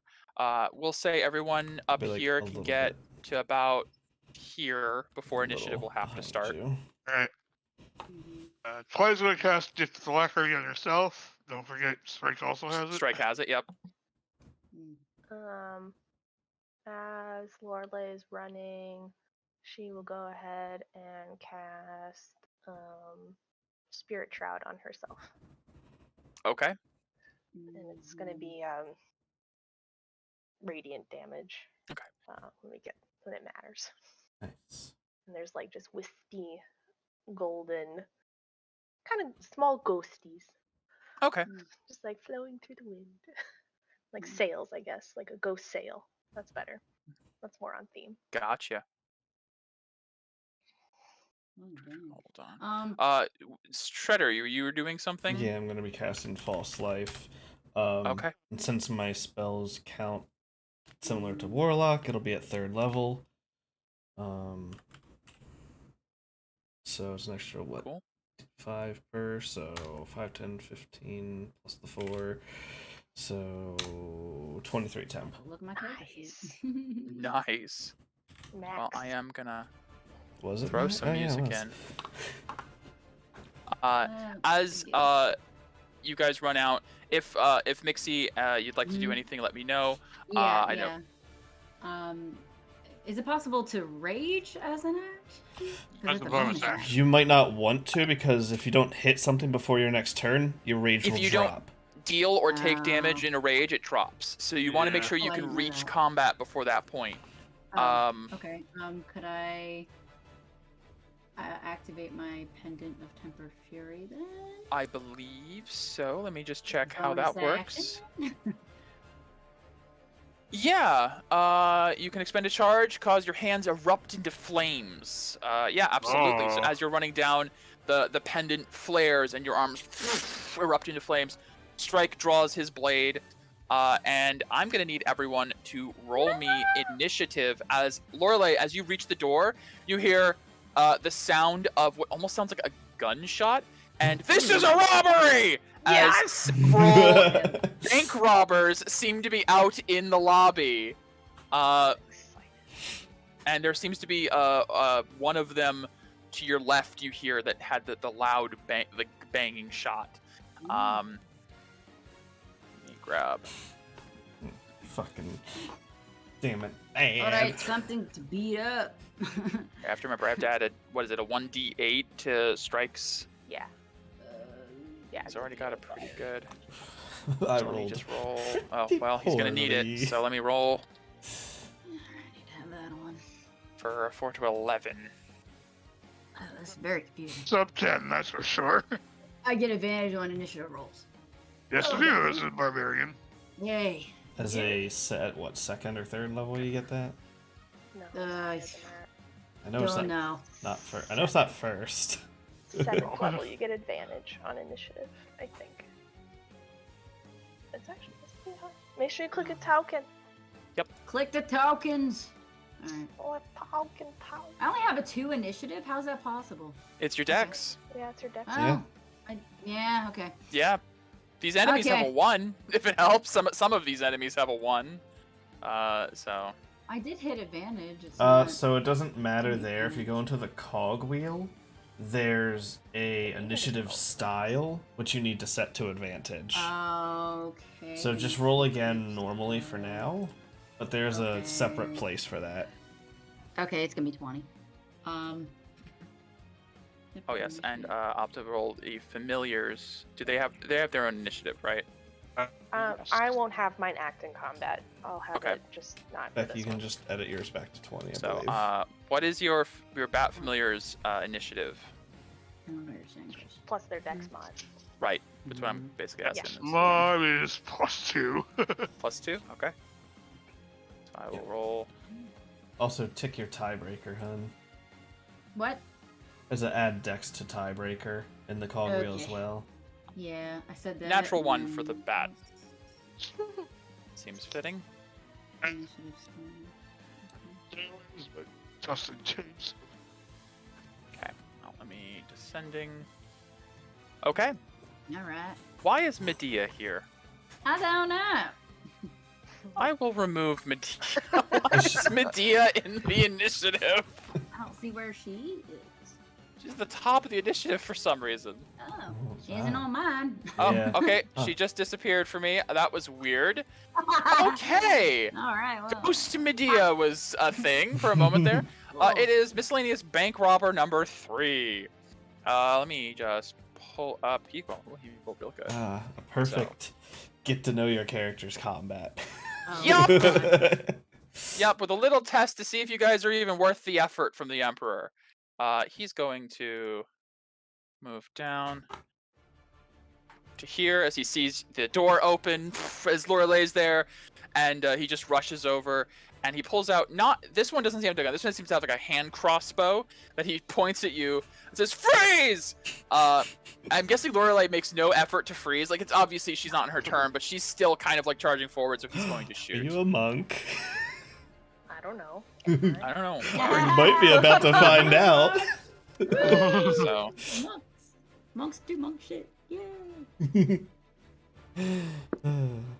okay, does an 18 hit Lorelei? That is my armor class because I have no reaction, correct? Correct. At the moment, you do not. Right. So you will take 8 piercing damage, and I need a con save. Sure. Poison. Poison for Cusco. Cusco's poison. 21. Nice. You live and breathe in the Verdent clan. Poisons are pretty common here. You've probably been poisoned by blowfish that hurt worse than this on the open water or something. This just like you shrug it off. It's nothing. This is some baby poison. You can buy this at the dollar store down the block. Get it out. That is his turn as he shoots you, and you don't seem to really care about the poison. Where the fuck is this? Why are they? This is so weird. Okay. I think it might just be on yours. Mine is. My turn order is all fucked up. Should be some Nixie reason. next. By the looks Yeah, of it. for some reason, the main party was left in the initiative tracker for me. I just had to click Q out, but I clicked her name and it disappeared, so it was weird. Weird. Anyways, it is Mixie now. All right. As you are still in the back hallway. Strike and Twilight are ahead of you. As you hear Lorelei and Shredder had ran ahead. Or, I'm sorry, Boom and Shredder had ran ahead. All right. Well, I can't to- see shit. Boom! Here comes the boom. I like Now, it actually. That's a good one. With rage, how long does that last? A minute. So, I believe it's a minute, but or until you don't take damage or deal damage. yeah. So if you're not gonna get to combat, Don't take damage or attack, I believe. You have to at least attack. Oh, right, you have to at least try to you have to make an attack or take damage. yeah. So if All you're right, not gonna well, I don't get think I there can in reach. time, I don't even know where the plate. Where I'll people just so you have are. So I A have. bit to you go. are about 90 feet away Oh from my the door. God. Okay. Unfortunately, yeah, Strike's in the same position. He doesn't have much because the other two ran ahead. So Okay. That's when I'm raging. When I'm raging. Chat for I'm you. sorry. new Fine. character. problem. Who dis? Yeah. pretty I'm much. sorry. So let me see. I think See, there's ones that say as a part of your bonus action, you can take. I was actually gonna say enter you could rage. actually you could I don't know how to get there, and So- because of your rage, you have the ability to move half your speed as Yeah. part of raging. Yes. So you could action dash to move 60 feet. Okay. Then you could bonus action rage to move another 30. And that'll put you Okay. just about at the exit. But then you would be out of actions to do anything. And would the rage immediately fall, or would it be if you don't? As she would have to get hit before her next turn, I believe. Right. And if they don't happen to attack you, Correct. But Is you it- could is do all it- that to get out. actually it's take damage. So if they hit you and miss, you wouldn't get to keep it either. Yeah. Right. So you either attack or take damage. I just want to get up there, so Screw it. Do it. yeah, yeah. Yeah. Okay. Sure. So Where so, did you yeah. have it? I'll just put you. You get to Please. about there. Okay. Mixie dashes forward, and then like as you start to We're going slow, you get pissed off for a second and move even faster and get right up to the door, where you see these two bank robbers ahead of you, with like a dagger in hand and like a hand crossbow. One of them is like actively reloading it.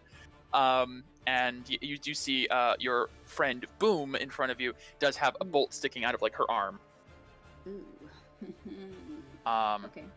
Okay, that is the end of Mixie's turn. Yes, so yeah. And it is now. I do have a reach of this 30 guy. feet, don't I? You don't have an attack though. You had to You're dash. out of action, actions. I mean, to I run. could use a burst. If you would like to use Aura Burst, there's nothing stopping you. Do it. Screw it. I'm gonna How do much it. would you like to use? Well, Oh, get a whole nother turn. You could do a whole nother turn for 7, I believe. 7. Alright, an action within 30. Yeah. Yeah. Okay. 30. I'll do that. Yeah. So you spent Okay. 7 decay to get another action move and bonus. It's still your turn. Okay, decay, and then I have Have to it. put in the thing for decay. Okay. Yes, everyone keep track. You have decay still. That's still a thing. That's still a thing. So I could get him from here. No, I couldn't. Yeah, you could. 30 Oh my feet. God. Yeah. Absolutely. He's just in your range. I'm gonna do it, I guess. Okay.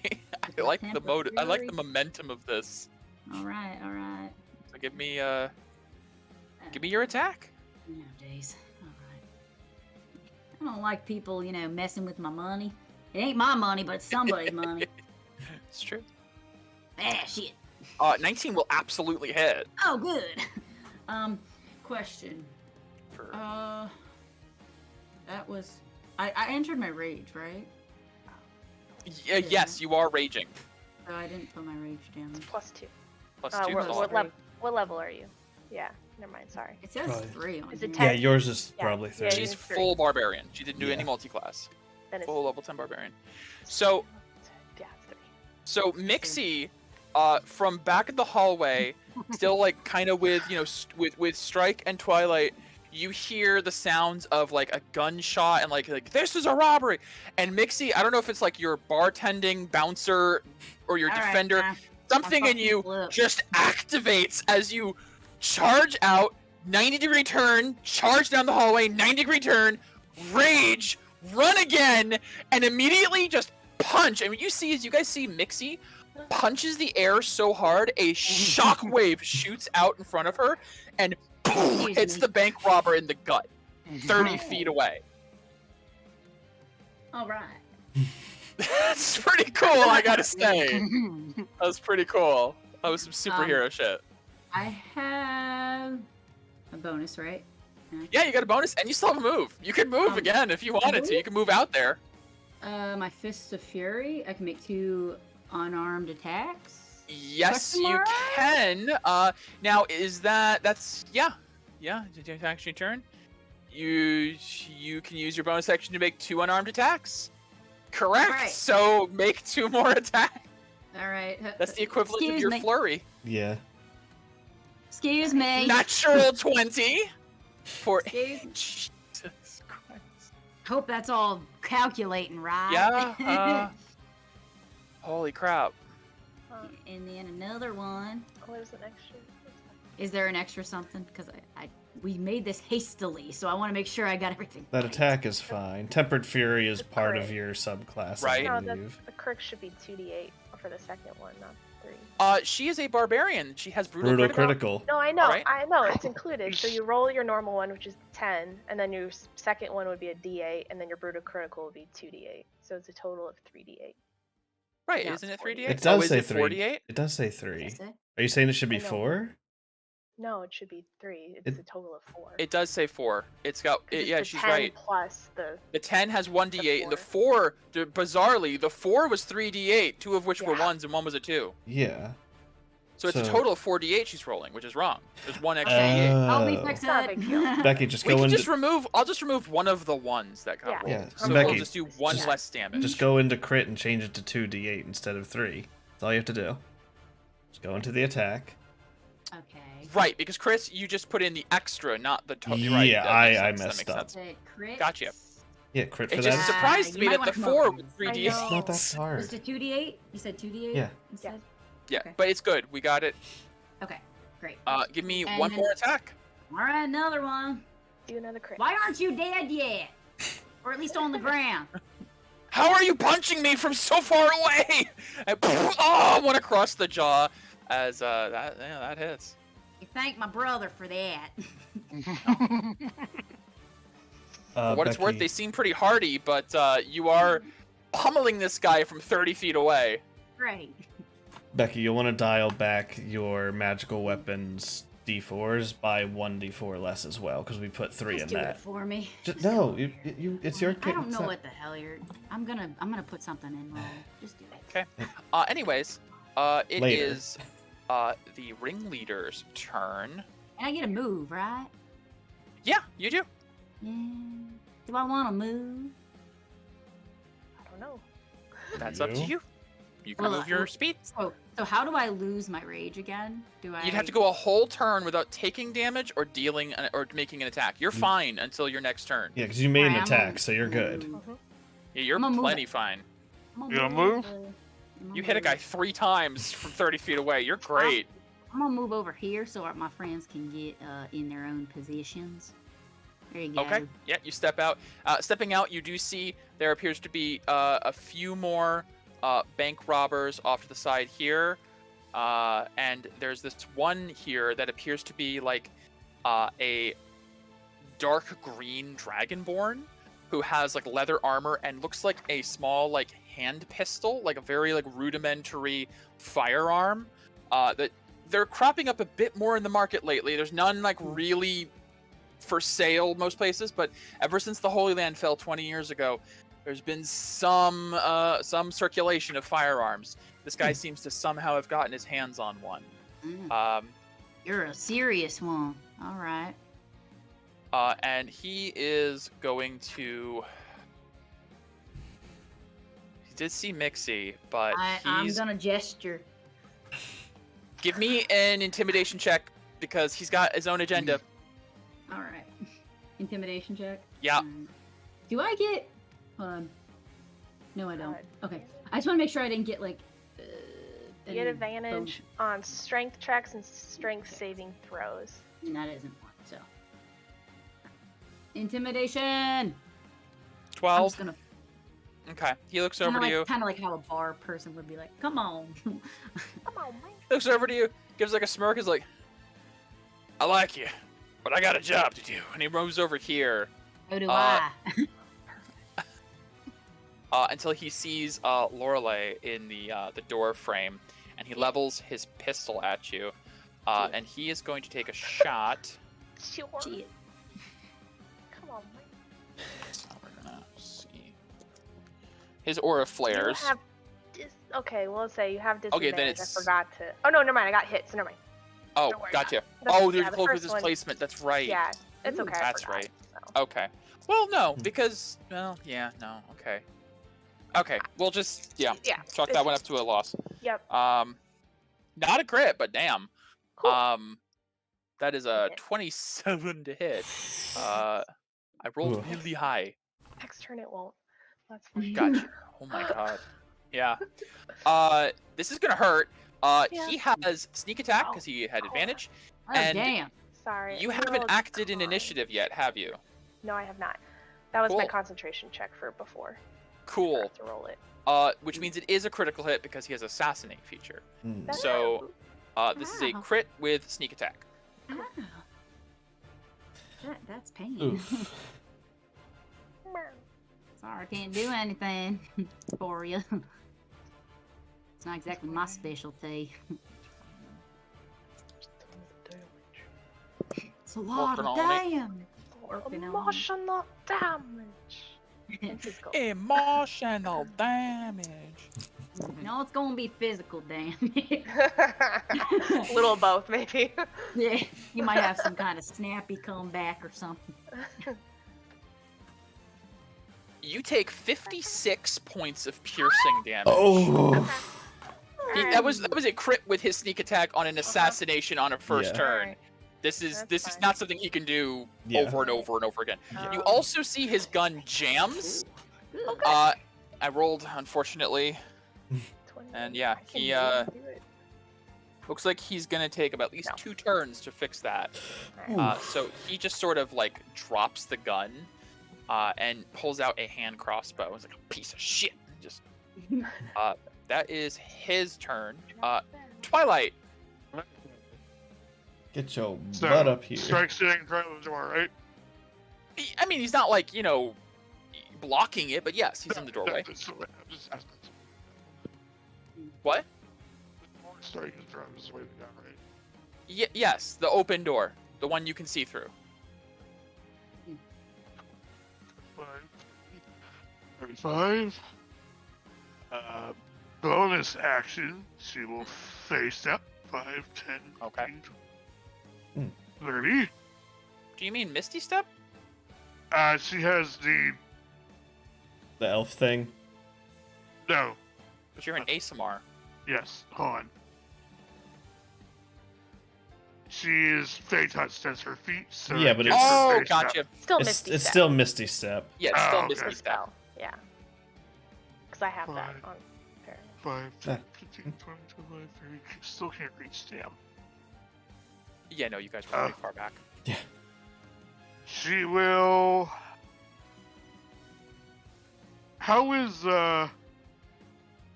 Lorelei looking? Pretty shitty. It could be better. Could be better. Could be better. There is a crossbow bolt in one arm and a gunshot wound in the chest. Ooh. It went all the way through. Yeah. Thankfully, the bullet did not stay in, but it was like a bullet like on the floor. It definitely pierced all the way through. Owie. Jeez. Don't feel good. It is- That was, yeah. What spells do I have again with Twilight?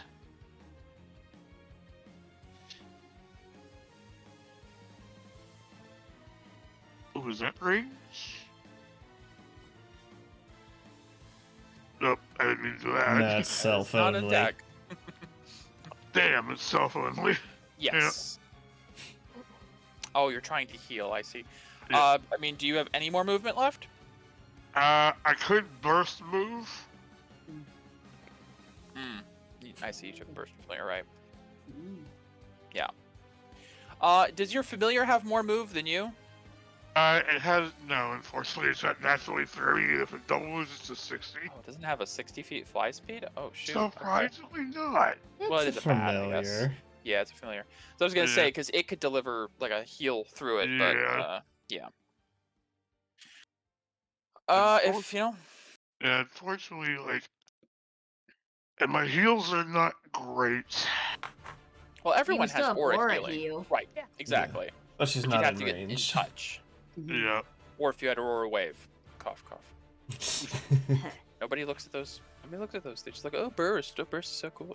I like burst. I mean, it is though. I went another It turn. is. Ooh.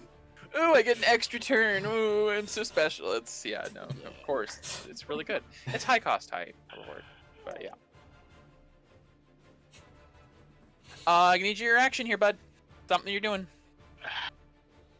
I know you're learning a new character, but if you're not gonna burst and you can't attack, then that might be it for you. Yeah, she'll burst for a move for free. Okay. And then she'll move up here. And Okay. she will lay her hand on Lorelei and use.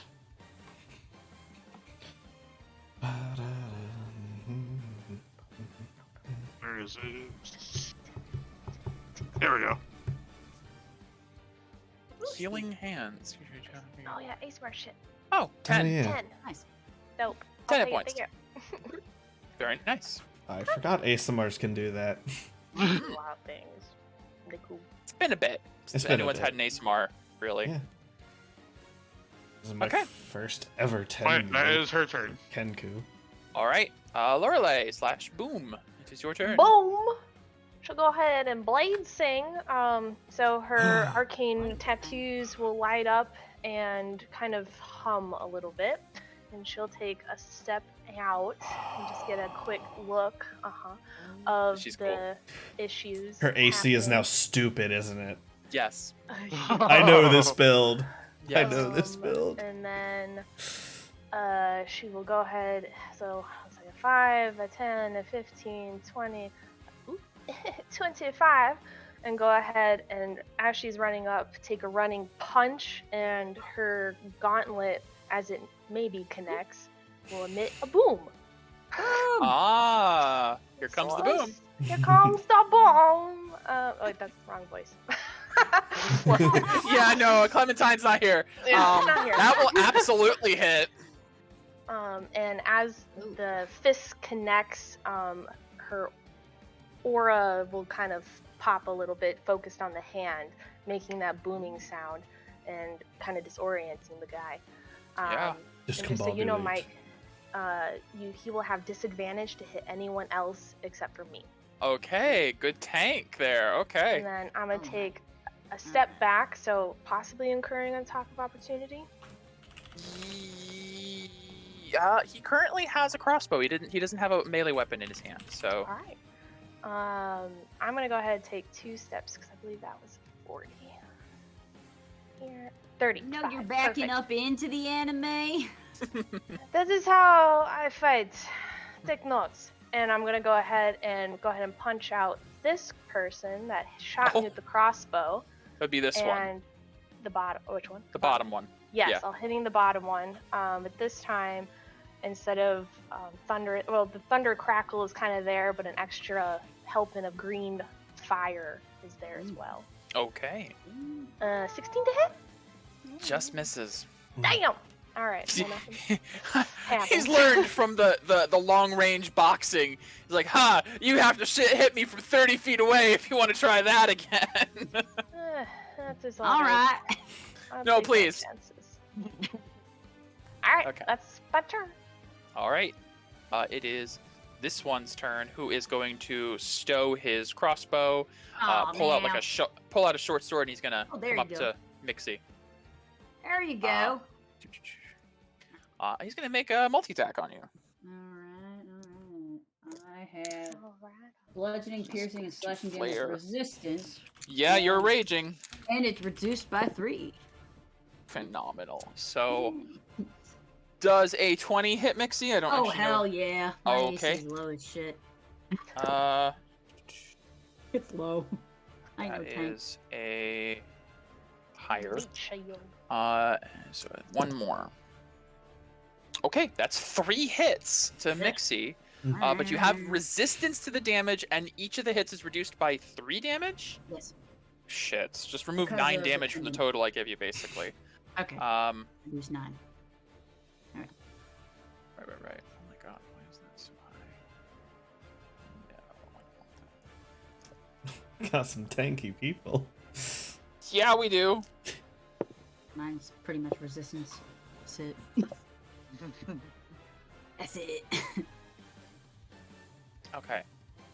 Between all 3 hits, you take 31 halved to 15 minus 9 to 6 damage.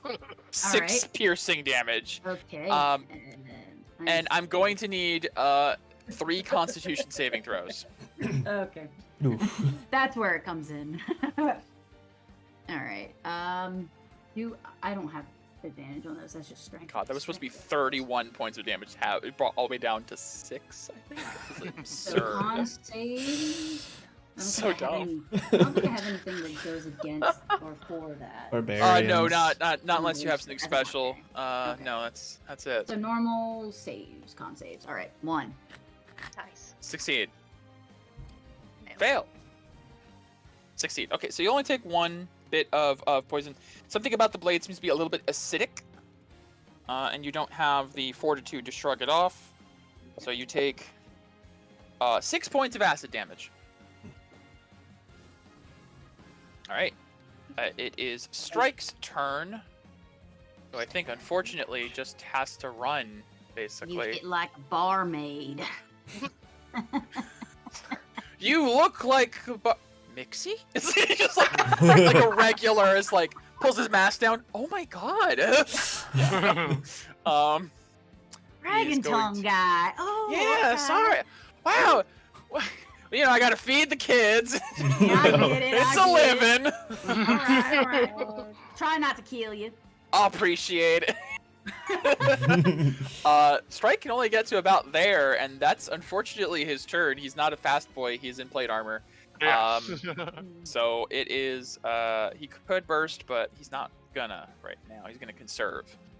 It is this robber who looks a little bit different. He does not have any bow. He actually pulls out 2 short swords, and he is going to. Gosh, does he even have the move speed? Not really. Mm. He do not. He do. No, he do not.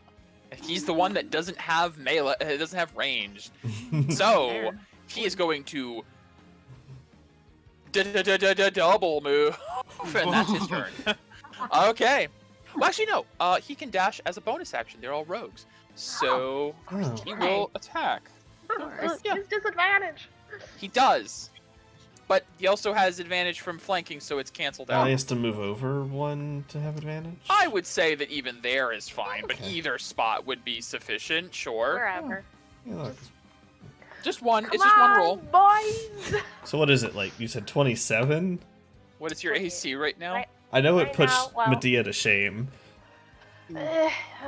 Sorry. It's 26. It's or 23 right now, but I can increase it to 28 if you. Ah, so you have shield. Gotcha. Good. I love that. Blue? Does an 18 hit? No, you No. just said it was 23. Holy hell. I love it. I love it. I love it. No, unfortunately, this guy runs up and just like is like trying to strike. And you don't have like a shield, you don't have like heavy metal armor, but somehow, like yeah, you're just dodging and weaving through these like from behind. He's coming from behind, and somehow you Right. just almost like predict and feel it as you just move past all of them. As this guy can't land a hit. You do feel as the blades like whiz by though, like a slight like heat off the blade, and it's something you recognize of like a very powerful poison. Like his blades are heavily envenomed, and Crap. you don't take any damage though. So it is this guy's turn, who's also going to stow his crossbow and pull out a short sword, and he's going to. He has disadvantage. Yes.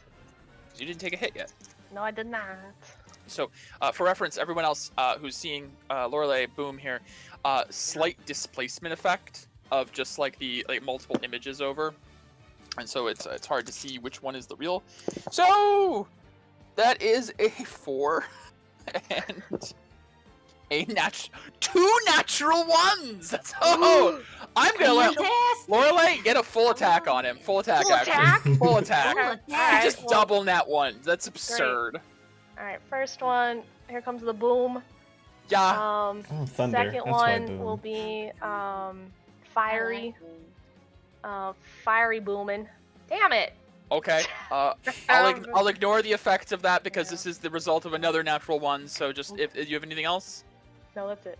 Okay. Oh wait. You still got No, just attack. You said Okay, attack action. just attack That is action. it. Yep. Yes. Correct. So you just get an extra. You get one free hit on him. The other one whiffs by. No big One deal. whiffs. Well, he has disadvantage to hit anyone else but me. Oh my god. This guy's turn up here. He is going to pull out. Oh yeah. By the way, these people have absolutely either fled away or like are Okay, good. as far away as they can get. The clerks have gone like behind the counters.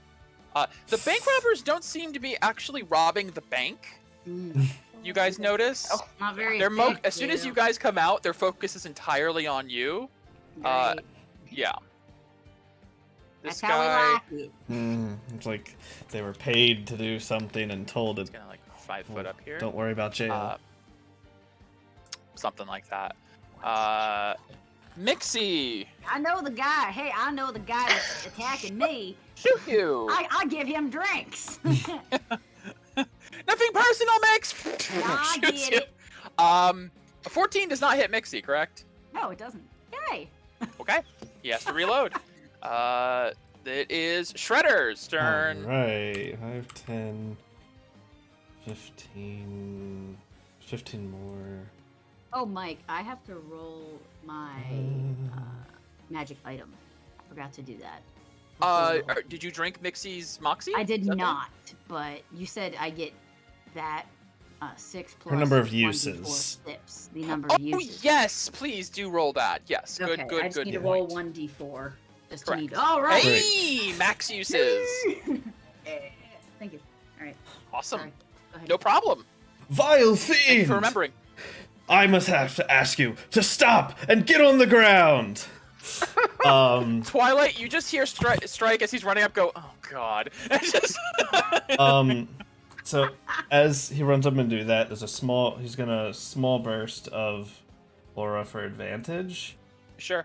But then you see Shredder's smiley, cheery self kind of dissipate as he is going to rage. Oh. A rage of calm. And you just see, like, total concentration. Yep. And now I'm going to attack with advantage. Do you use your fists too? No. Believe it or not, some people in this team don't use their fists. Some It feels people like don't. everyone does, but... Alright, so... Let's see. First hit is 29 to hit. Oh, sword, right. Yes, right. that will hit. Alright, for 16 points. Okay. And... Acid. Yep, some of that is acid damage, if it matters. I don't think it matters. Let me take a look if that matters. It might for him. 3 It does of... not. Okay. Hmm. Alright, then...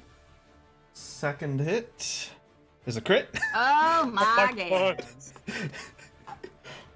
Okay. All right, how Alright. you gonna do That's this? 15, 37? Okay.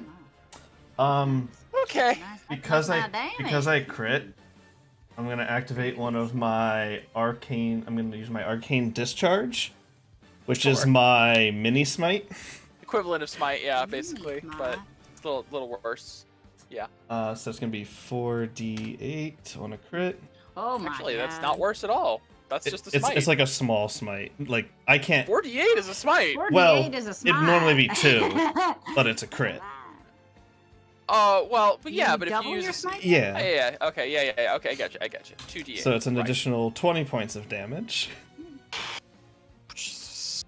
I He can see why he's immediately- on the team now. This guy goes up from like coming up behind Boom with this nothing personal kid thing to like dodge missing every attack and then getting stabbed in the back going what the fuck as he now looks like shit. Sir, I believe he- I said, get down! And I'm going to burst for a bonus action, Okay. so I can use my shield. Shield master feat to Yep. knock him prone. So, Shield bash that bitch. yeah, so it is my athletics versus his... I have it written down here. It's a contested roll. Acrobatics. He can use acro or acrobatics, and I have to use Okay. athletics. Question. Yes. It says I have advantage on strength checks. Does that mean straight strength or strength related checks? I believe it's strength related checks. Okay, so I believe have that would be advantage for on athletics. this. Great. So okay, he's gonna use acro. For a 17. Cool. So I need to roll a 4. Oh! Nice. They should call you Oh. Basher, not Shredder. God. Yeah, he gets you come up and stab and slash at him. He's openly bleeding. His bravado all lost, and immediately you just bash him on the back with your shield, and he falls prone. As he's shoved to the ground, you see a little bit of acid for 2 points. Ignore the 8. Okay. 2 points from the shield. Yep. Damn. Okay. All right. That was a turn. Is that it? Yes, it was Great. worth taking skill AJ, I'll move your bat 60 Expertise. feet. Yeah. Yep. I took it too. Have it. Come on. to. I was like, if I'm gonna shield Here. bash, I'm gonna get that as Okay. I get Well, expertise here's in a it. Well, It is back to the top of the turn order. It is this bank robber. Is going to stab. It's going to be. He actually his friend does not give advantage because he's currently prone, I would say, and kind of crying in agony. So it's going to be disadvantaged to hit you. No. my favorite response from Michael. Oh No. No. A natural 20 and a natural 10. no, And no. no. No. Oh no. Yeah, that's it. Mixie. all right. Mix him up. All right. So how bad does this guy in front of me look? He look okay? Him in front of you, he looks okay. He actually looks untouched. All right. Okay. Get rough him up a bit then. Still have my rage. Still have tempered fury. Bleh. I don't want to use my arms yet. I don't want to use that yet. Well. Question with reckless attack. It says when you make your first attack on your turn. Mm-hmm. It's for they all give of me them. advantage. Yep. But they have advantage against me until my next turn. Until my yeah. Yeah, so basically you get advantage on your attacks, but then they have advantage to hit you. Yeah, I don't really like that. It's gotta be part of being a barbarian. I know. Don't use that noggin. You take half damage because you're usually easy to hit. Yeah, usually. All right, I'll recklessly attack. I'll practically do it. Get them advantage for free. Yeah. Be a barbarian. And then I will. Oh, you put the bar in barbarian. I get it. Oh, man. a barbarian. Yeah. Good lord. I'd never thought of that. No, take the credit. Take the credit. It's perfect. No credit for No, nothing. take it. The barbarian. That's amazing. Okay. That absolutely hits. Yeah. And then Ugh. now question: reckless attack. There's no action involved. That's just when I. No, yeah, attack. you can it's just just- choose to take advantage. Okay. The only downside is they have advantage to hit you. Right. Yeah. Okay. Take your other attack. I know. Hold on. Smack him. I'm looking at everything. Yeah. Yeah. Okay. I don't need to do that. Do that. Okay, another one. Sure. Okay. And then I'm not gonna use my Fist of Fury. Okay. I'm not gonna use that right now. Sure. But I am gonna use my forearm bracers. Okay. So 2 more attacks that deal the D4 Yeah. plus 3. So, And- okay. yeah, plus 3, so I take Give me off those that. 2 attacks. All right, come on. That'll hit. All right, another one. And that'll hit. So those are Alright. those damages are not correct, or I don't think so. 'cause That's it can't be rage. 10. It can't be. I'm seeing a D4 plus there's a 3 plus magic. 3. There's an extra plus 3 somewhere. Yeah, Chris, It I told should- you the magic bonus. I Just take. Weird. Just take. Just- It's 3 off of the damage, so it's 7 and Yeah. 6 is what I'm looking Yeah, at here I just fixed for it. a total of 13. It- gotcha. It does show for. Okay, they did. Weird. Yeah. Magic does show. it but doesn't show on in the thing when you put magic, but it does it. Gotcha. Yeah. Okay. Gotcha. I see now. Okay. No big deal. Okay. Well. Okay. That was all Yay. hit. He is pummeled by you. Alrighty. Is that it for Mixie? How bad does he look? He look alright. Roughed up. These guys seem a little bit hardier. As you're beating them up, you're getting the sense that these guys are, not like elites like you guys are supposedly, but they're not like common brigands. These guys look like they've got training of some sort. But he does go to the bar. This one seems to go to the bar. Yeah, this guy seems to go to the Black Goat. Seems to be a Alright, regular. All right. After I take the... Okay. Yeah, I'm good. I think I'm good. I'm not gonna... I can't move, right? I pounce. You can Oh, move. that's No. when... That's as No, a part of... pounce is when you've taken movement Right. towards them. Yeah, I but believe. you can move if you want. You haven't used your move yet. Nah, I'll stay and duke it out with this guy. Cool. With the regular.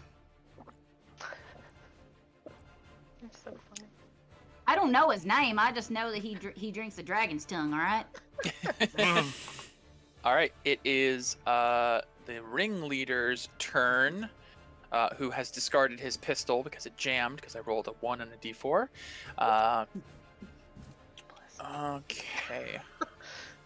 So he is going to pull out his daggers. They look very like wicked and spiked and curved. There's like 2 of these, and he is then going to come over here. Disadvantage. Yeah, but then advantage, so cancels out, so nothing. No, he doesn't because of the guy. So he's gonna have to flare for advantage to cancel it out, so it's normal. Okay. Ay, ay, ay.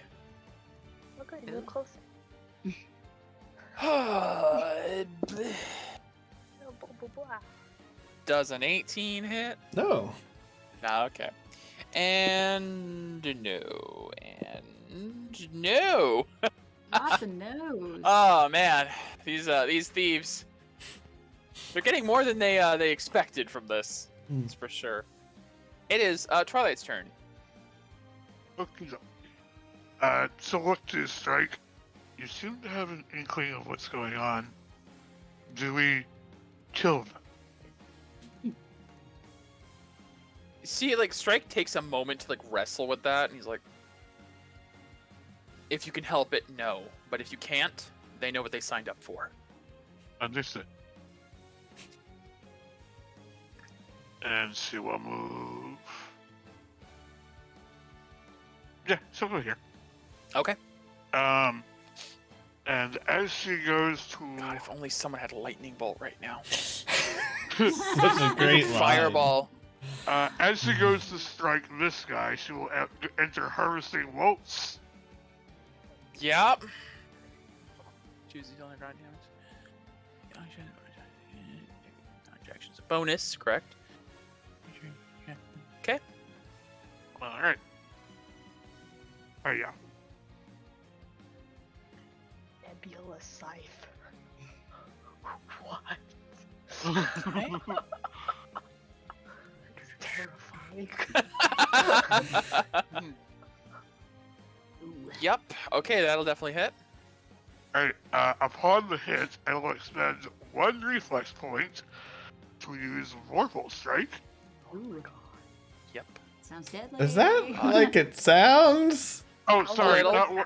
not Kinda. a reflex point, sorry. I expend a spell slot, which adds 2d8 points, of or 2d8 of damage, and he is humanoid. If you bring him to 0 with this attack, it decapitates instantly. Yes. Oh, So yeah. he looks untouched, right? No. Oh, Oh no, No, he's well that's- touched. That's the one that's hurting. okay. In that case, he won't Vorpal Strike because he said if she can help it. Up to You you. can help it. Yeah, using your head cutting technique seems like something you wouldn't do to prevent from killing. Alright, Yeah, That's second probably attack. who you actually want to kill. AOD is pretty good for a thing. Yeah. That's some damage. How's he looking after that one? Ow. Still bad. Alright. She will use 1 reflex Oh my God. point because as this is a part of her attack action, to do 1 more attack. All right. Dang, Sure. I'm getting some hefty damage. He is looking like he's like bleeding out. Is that to the ringleader? Yeah. Okay. Her bonus action will be take the dodge action because of her waltz. I still look to the leader. I would stand down if I were you. Okay. It is Boom's turn. It will be right back. Gentlemen, don't go anywhere. I think that's... Just like, So that one can take attack of opportunity. If it would yes, he will. You have to- Disadvantage, right? You gotta move, Yes. don't you? Me? No. Oh. No. No. Okay. I'm thinking I'll go ahead and flare for advantage and go ahead and punch the ringleader. Okay. Ooh. Oh yeah. 31. Yeah. How do you want to do this? I mean, I'll just go for just knock him out, hit him right on the under the jaw, and just be like, "It's time to go to sleep." Absolutely falls into a pile on the floor, just out, unconscious. Take a look back towards the three that were behind me and then. So I think it is time to lay down your arms, and if you don't end up like your boss. man, he I looks have no like a problem. rag doll. too. You got him. Give me an intimidation check with advantage. You just walked up and just like cold cocked their boss. Intimidation is not my specialty. It's not. Ooh. Not bad though. 14. They look a little shaken. Like one of them takes like a little step back, but they're not dropping weapons. They're just very concerned. Okay. I'm gonna go ahead and hit this guy, and Okay. again, flaming fist punch of hopefully thunderness. Yeah. Nice. Boom. It makes another punch to the face. And this time, this dude next to him, the green fire leaps from the guy's body onto the next one, and he just takes a flat 10 damage, 10 fire damage. Ooh. Oh, Okay. That's nice. And I will use my bonus action to go ahead and make another attack with a thunderous fiery gauntlet at the one that's on the ground.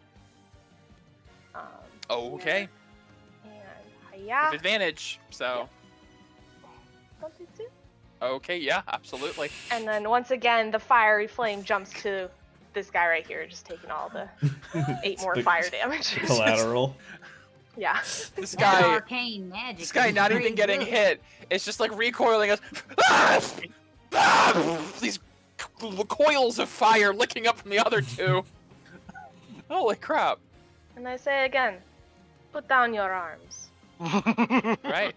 That's my turn. It is this guy's turn. Yeah. He looks at Mixie and he's gonna like pull a mask down and be like, Eh. okay, I don't want to end up like that guy, so how about you just like punch me in the face? I'm just gonna go down, okay? Just Alright. make it look real good. And he's not gonna do anything in his turn. He's gonna look like he's going to stab Mixie and basically ready in action to just go prone the next time she punches him to be like, oh, I tried, boss. Oh, unfortunately. Yamcha pose. Unfortunately- Does Twilight hear that? Because she's sitting right next to Mixie. You did. Strike does not, however, though. Oh. He walks out on Oh, his no. turn in one fluid motion, pulling out his Aura Right. Blade Raish, Very activating it Right. and using Reckless Flourish because everyone just happens to be in his range as you all gather around the door. And he is going to attack all of Everything's them wrong. with this massive swing of these constantly arcs of this chain blade, the links of which, between each chain blade, a little spike of green aura erupts out, which these will go through armor. So I need all of the enemies to make a DC 18 Dex save. Ooh. Wrong. Dex Wrong is turn. I mean, some of them might have advantage, maybe. roll. Oh no, it doesn't. No, That's rogues, right. rogues don't That's have why they call him advantage. They Strike. have evasion. Fail. So they'll at least take half, even if they right. So fail, Ooh, ooh. Well, fail. Okay. Success. That's the guy that's gonna play dead. So he takes no damage. He evades it fully. But Alright. these three over here, will take half damage because of evasion, even though they failed. So it's half of.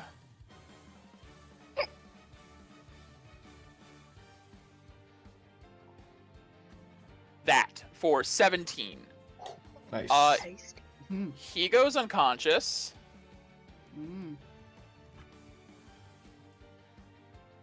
Oh, and he goes unconscious. How fun. Well, So as Strike runs out, did all the hard work for draws us. his sword, and just one sweep, two of them go down. He goes, enough of this farce! And he is going to then pull his shield up, and he's going to do his own intimidation check. I was wondering why they weren't stealing. I'm going to give him advantage after that. Nice. 18. 18. I'm going to cut the music here. All right. And I'm going to say, like, Mixie, if you want, you can still punch the guy and he'll go down. I'll do it. Yeah. Okay. The Strike comes out. Says something as far as this guy over here drops his weapon. This one back here drops his weapons, puts his hands up, and this guy goes, no. He just goes down. And you see Strike like snaps his sword, which all the segments back into a long sword, and he walks over here to the obvious ringleader, reaches a hand down and uses lay on hands to heal just a few hit points to get him up. He gestures over to Boom and points to this guy over here and says, restrain him. Shredder, restrain the two down. Mixie, oh, you got that one. Restrain him. Twilight, that one. And he points to the one that's a ways away as Strike pulls the ringleader up to his feet. As you guys basically subdue these robbers, Strike pulls this guy over and slams him into the wall. He says, now, how much was my father paying you for this? You should know we're not allowed to really discuss the deal. And he's like, oh, this is not the time. I am well within my right to end you here. Okay, all right. It was a lot. But we were just supposed to make sure you guys were for real. I mean, one of you is a fucking bartender. And he looks over to Mixie and is like, no offense. I love your drinks. I go every Sunday. It's all right. He's like, this one over here is like, yeah, no, sorry, Mixie. He's like, they're all regulars of the Black Road. Oh my god. And like this guy, like as he's like, this guy who's being restrained but is like waking up is like, it was an honor to get my shit kicked in by a Mixie. You're quite welcome. And you see Strike like looking around them all. Get the hell out of here, and just like pushes him away. And he gestures to everyone else. Get him up, get him out. Tell my father we passed his little test. Yeah. Yes, sure thing, Warden. Whatever you say. Come on, guys! And they will one by one get up. Bolt. Thank bolt you for your the hell out of here. Yeah. See you Sunday, Mix! And just like running out. As they take their exit. Well, that was fun. It was annoying. Well, You all did very well, though. Better than I expected. Maybe this was a good thing. I just hope he doesn't have anything else in store. I was wondering why there weren't any guards in here this time of day. Are you all okay? It looks to Lorelei, who's still got like the bolt and the bullet wound. Just pull it out, spit some blood on the floor, throw the bolt down. That'll be all right. He walks up and lays 40 points of lay on hands into you. I won't say no. I am. Actually, as you say, I'm okay, and he notices the wounds. He puts a hand on and says, "There's no shame in admitting when you're hurt, but you did good." Thank you, my warden. I just meant I was going to take care of it later, but now it's worked. You guys hear the sound of like rhythmic clapping Of course. as Lord Aldraemos walks out from behind. He's like, "Okay, that was a pretty good display. $7.50 a week." You see Strike looks at him and goes, "Fine." Silver. And that is where we will leave this episode of the Verdant Claw, with you guys having passed the first test, proving that you guys are capable of combat and protecting yourselves and cooperating. And you have established a salary of 750 platinum per Are you sure it ain't? Are you sure it ain't That's a silver? lot of 'Cause that money. sounds like a heck of a lot of money. You guys are now part of the upper elite. She still can't believe it. You realize how much renovation stuff we could do with this kind of money? That's why that's like the reason people would take this job of all things. It's a high risk, high reward. Oh, You my. also get the sense that the life expectancy in this position, not terribly high. So you guys are going to be sent to do the things that no one else is ready to do. Hey, I'm here for a good time, not a long time. And with that, we will leave it tonight. Oh, this was wonderful. Thank you all so much for creating incredible characters, and I can't wait to see what you guys do next in Port Chimera as the Verdant Claw. All right, guys. I will see you next week or whenever everyone's available. So, Yep. Sounds good. all right. Have a good night. Yep. Bye. Night. Bye. We're gonna go ahead and send the raid over to Kelf. They are playing some Rhyme Maiden. So I'll see you guys then. Goodbye.